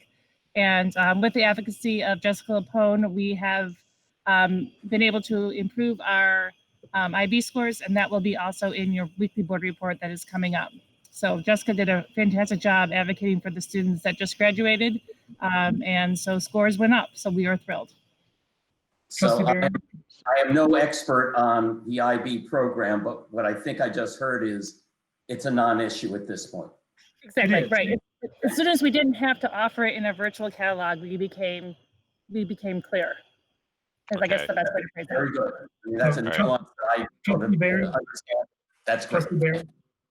Another important note is the work that LST did behind the scenes to make sure that all these spots and all these things that kids wanted, to find a way to make sure they actually occurred. Again, this is another win for our students who really wanted the opportunity to continue with their IB courses. I wanted IB religion. That's why the emails, I mean, they were very frank about what they wanted and why. And so I'm really appreciative of LST of finding all the ways and, finding ways to make it so that it's a yes for the kids to get what they want. So what you have been telling us the last 15 minutes or so is, while we always have scheduling issues, just traditionally, we're trying to match the kids' desires with what we can offer. Those still exist by definition, but all of the COVID-related constraints that we had put on the schedule, you're saying no longer exist, and we just have the traditional scheduling issues that we've always had. And those are weekend conversations I'm having with Todd between his bike rides, Sarah on Sunday afternoons, Margaret on Saturday mornings, Kimberly at late hours of the night. I can tell you Todd's whole bike riding pattern and when I can hit him on the brake and when he's going to be back from 25 miles of riding. Maybe Todd should get a Peloton and make it easier for him, but that's make it easier for me. So thank you very much, Cynthia. Thank you, Paul. So I want to add my appreciation as well to all of our faculty. It really is a tremendous boom for our students, and we really do tremendously appreciate it, which is another reason why I hope we can find a way to provide childcare, because I know that some of our teachers really could use that help as well. And I also want to recognize and really call out, appreciate you figured out how to do a schedule for our high school students so that when they are in remote mode, they don't have to be starting till 8:55. That's a big win. So glad for that too. I wish, Pat, you brought up the idea of the flipped classroom. And I don't know if you want to talk about it now or later in the professional development. But I don't know that necessarily our families all understand what that means. And if we are talking about it only for high school students, are we talking about it all the way through K-12? So I'm looking at it 2 ways. It's an option K through 12, and it may not just be a traditional flipped classroom. So let me talk about what that is. That would be recording myself, and the students would watch the lecture or presentation at home, and then in class, I would answer questions and they would do the work. What I think is going to happen quite a bit is teachers will record some of their lessons so they're without a mask, and kids will watch them real time in class and then be able to work. And then whether it's via Zoom or, we're 6 feet apart, we're able to have a conversation and kind of do it that way. But I think that's going to be beneficial. And I think the students will, for the teachers that decide to do it, it will be enjoyable to see their teacher's real face when they're teaching, because it is difficult if you're giving a longer presentation to talk with a mask on. But that's one of the things teachers are going to be learning. And then again, 6 through 12, there's no training that says, here's how you teach online and in person at the same time. Here are the best practices. There's very little information out there about that. So that's kind of what Matt brought up and I brought up. Is going to be a learning process. It's a challenge in the middle of a pandemic to take on.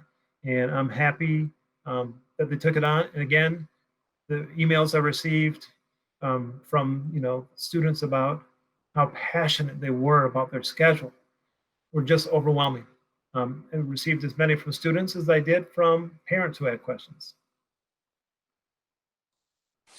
Thank you, Pat. I'm done, Paul.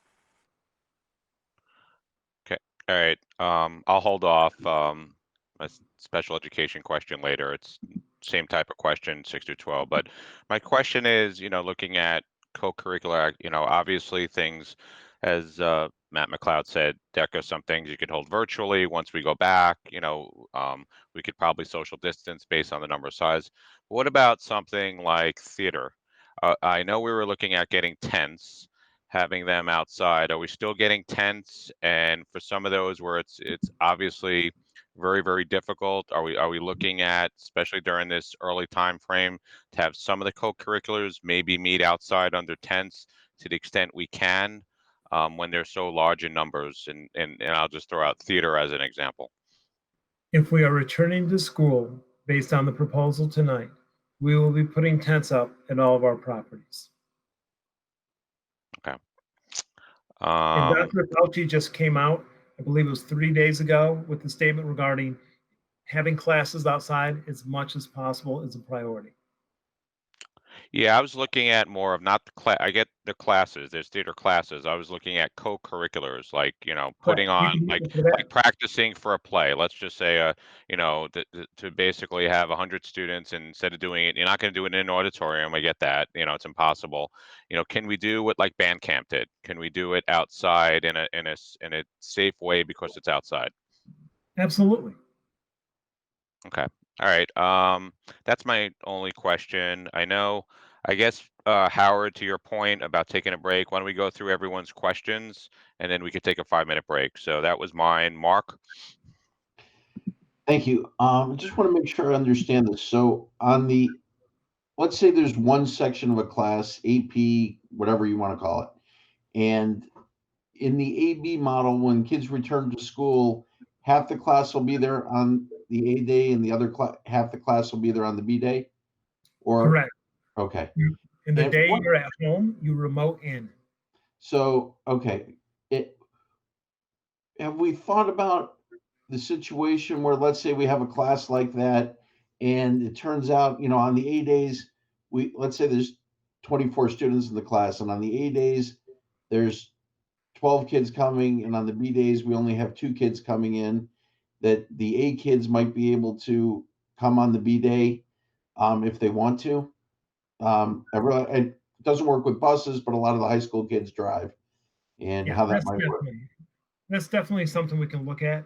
But until we actually live in the model, we couldn't say that's something we're going to do. But yeah, those are nuances that we've talked about all along as possibilities. Okay.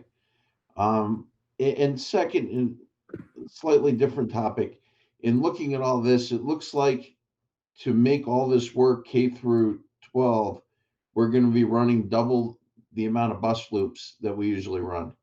Because we're going to be running the bus loops in the morning and then the same bus loops in the afternoon. So there's going to be 2 elementary school bus loops, 2 middle school bus loops, 2 high school bus loops. No, there'll be 2 elementary, 2 middle. High school's full day on an AB rotation. Okay. So it is increased transportation, but we all felt this is what's best for kids. And so that's why we're presenting it. Right. And logistically, it works. I wasn't necessarily much worried about the cost because I'm worried about the logistics of it. It works. It's going to be tight, but it works. It's really just amazing what the amount of variables that you guys have had to look at and consider to make this work. from an educational perspective, a physical perspective, transportation perspective. I mean, everything that's gone into this is truly amazing. I can't imagine any of you guys have slept at all in the last month. And again, echoing what everybody else said, beyond everything that admin's done, kudos to the BHEA for the way they've stepped up and assisted us. They've always been there for Bloomfield Hills, but in this time of need, it is beyond greatly appreciated. So thank you. Thanks, Mark. Lisa? So from the beginning, I have been the biggest opponent of trying to run two programs. I didn't see how it could work. And I thought we would be running two mediocre programs, and I was against it. This program is really phenomenal. And when I tell you that we've looked at programs all throughout Michigan and other states, there's nothing like it because of our teachers. And I cannot say enough how really lucky we are. I've always thought we had phenomenal teachers, but this is something that, you know, we've been putting out on Facebook pages and alumni groups, teachers in other cities. This is a new territory. And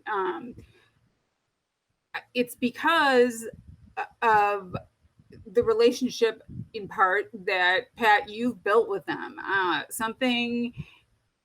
When you have a leader who's been an educator, who's been a teacher for as many years, you can relate to them and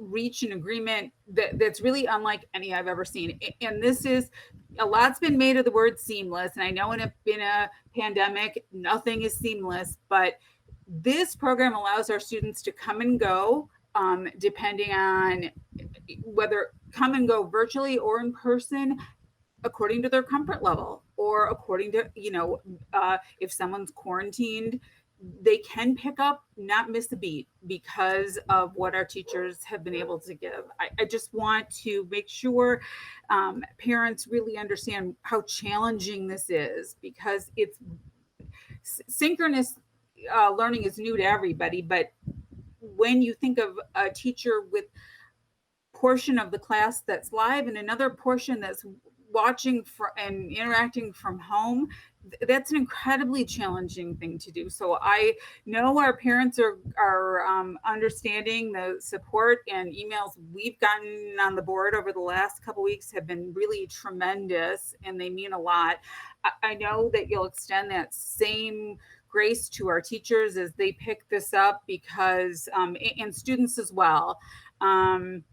For those of you, Pat, you can fill in this part too, who are wondering if this is the kind of thing that Janicki would have wanted. This is the model she was dreaming of, and just we really couldn't verbalize. I don't think anyone in our imagination really thought that something like this was a possibility. So, I can't gush about it enough and thank everybody involved enough. It's a tremendous amount of trust, and I really, having two high school students as well, I couldn't be more thrilled. I almost don't have any questions. That's how good it is. But I do have one. The late start that we're doing while we're remote, why can't we keep that time throughout the year? So the way things are moving, I can't answer that question right now, unfortunately. We kind of need to get the car out of, the driveway and off the assembly line and get it going. As I kind of spoke about before, when I first came on the job, we talked about moving the high school start time. This fall, we're reconvening a group that's going to look at it, and we will have a presentation to the board, as promised, in January of 2021 with a recommendation for the high school start time. And that's something we're going to work with the teachers union with the board with. We already know what the data says. We already know how the community feels. And we will have that presentation in January of 2021 with a recommendation for the board to vote on.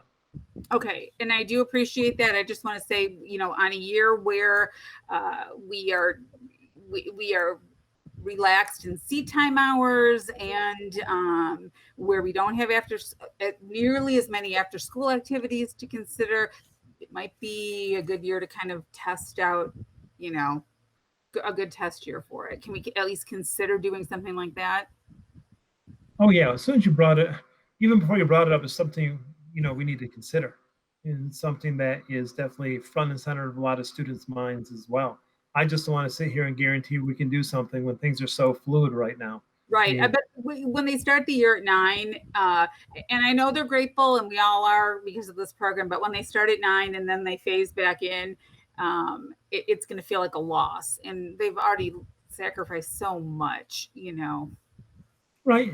If that's what happens, it might feel like a loss. But then the big win is I'm back in my building. I'm in my building and I get to see teacher's face and I get to see, Trustee Cook, who I haven't seen in a while.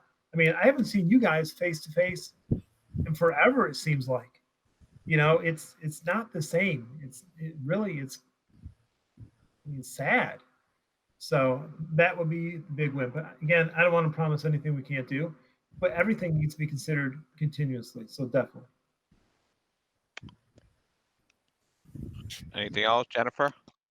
Then after Jennifer, we'll take a 5-minute break. All right, just to echo everybody else, Matt, Phil, eternal gratitude for taking on another COVID challenge. As Pat said, this is a win for the students. We always operate under students come first. So thank you. And Superintendent Watson, thank you for putting forward the later start time for the remote high school. That's a huge win for them. I wanted to ask about, and I'm not trying to be critical, I'm just genuinely curious why the high school landed on AB days versus the half days that K-8 is on. There must be a logistical reason for that. I was just curious. Transportation, and there's other reasons. Instructionally, it's a better model on the AB day. But then with transportation, we just can't do it. Okay, we're having, I get it, having like 6 routes in a day versus, yeah, okay. We are pushing max density right now. Okay, so 2 more quick questions. I'm going back to the middle school schedule. This may be a little bit dicey for the 8th graders who may be in different math classes, but I was wondering for 6th and 7th and most of 8th grade being sectional, there's been a discussion of the teachers moving between the classrooms and the students staying put versus the students in the hallways going from class to class to class. Todd, do you know if that's come up yet? I know it came up a couple months ago, but I don't know the latest. Are we talking about the 8th graders at the middle school or 8th graders taking a high school course? Yeah, no, just 6, 8 in their middle schools. 6, 7. Yeah. I know that our middle school principals are working on that. If you hold on 1 second, I just linked a document. And I will jump into that. Or do you want me to come back after the break? Yeah, I was actually just reading. Yeah, we could start after. We could start after. Guys, your bladders are all yelling at me, but one last question. So Paul, you brought up the importance of the co-curriculars and flexibility around that with tents. To ask about robotics, they obviously have technical needs to be in the shop with their equipment. And so I am wondering if that is a go, if they can do the proper distancing and masking. So we can't answer that right now. It depends on whether we're even approved to come into the buildings after tonight's meeting.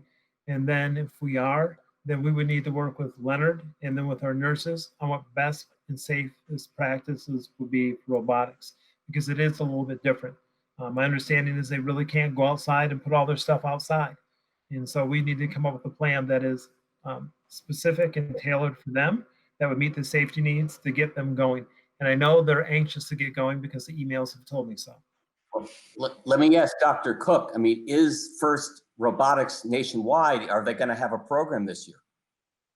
I have not researched that, Howard, but, so I can't answer it, but I'm assuming just talking to some of the leaders of our program that first is a go.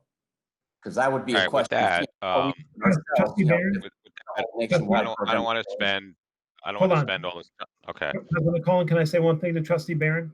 yes. The emails from the students have told me directly, we don't care if we compete or not. We want to do robotics. We want to be with our friends. It's not even about the competition.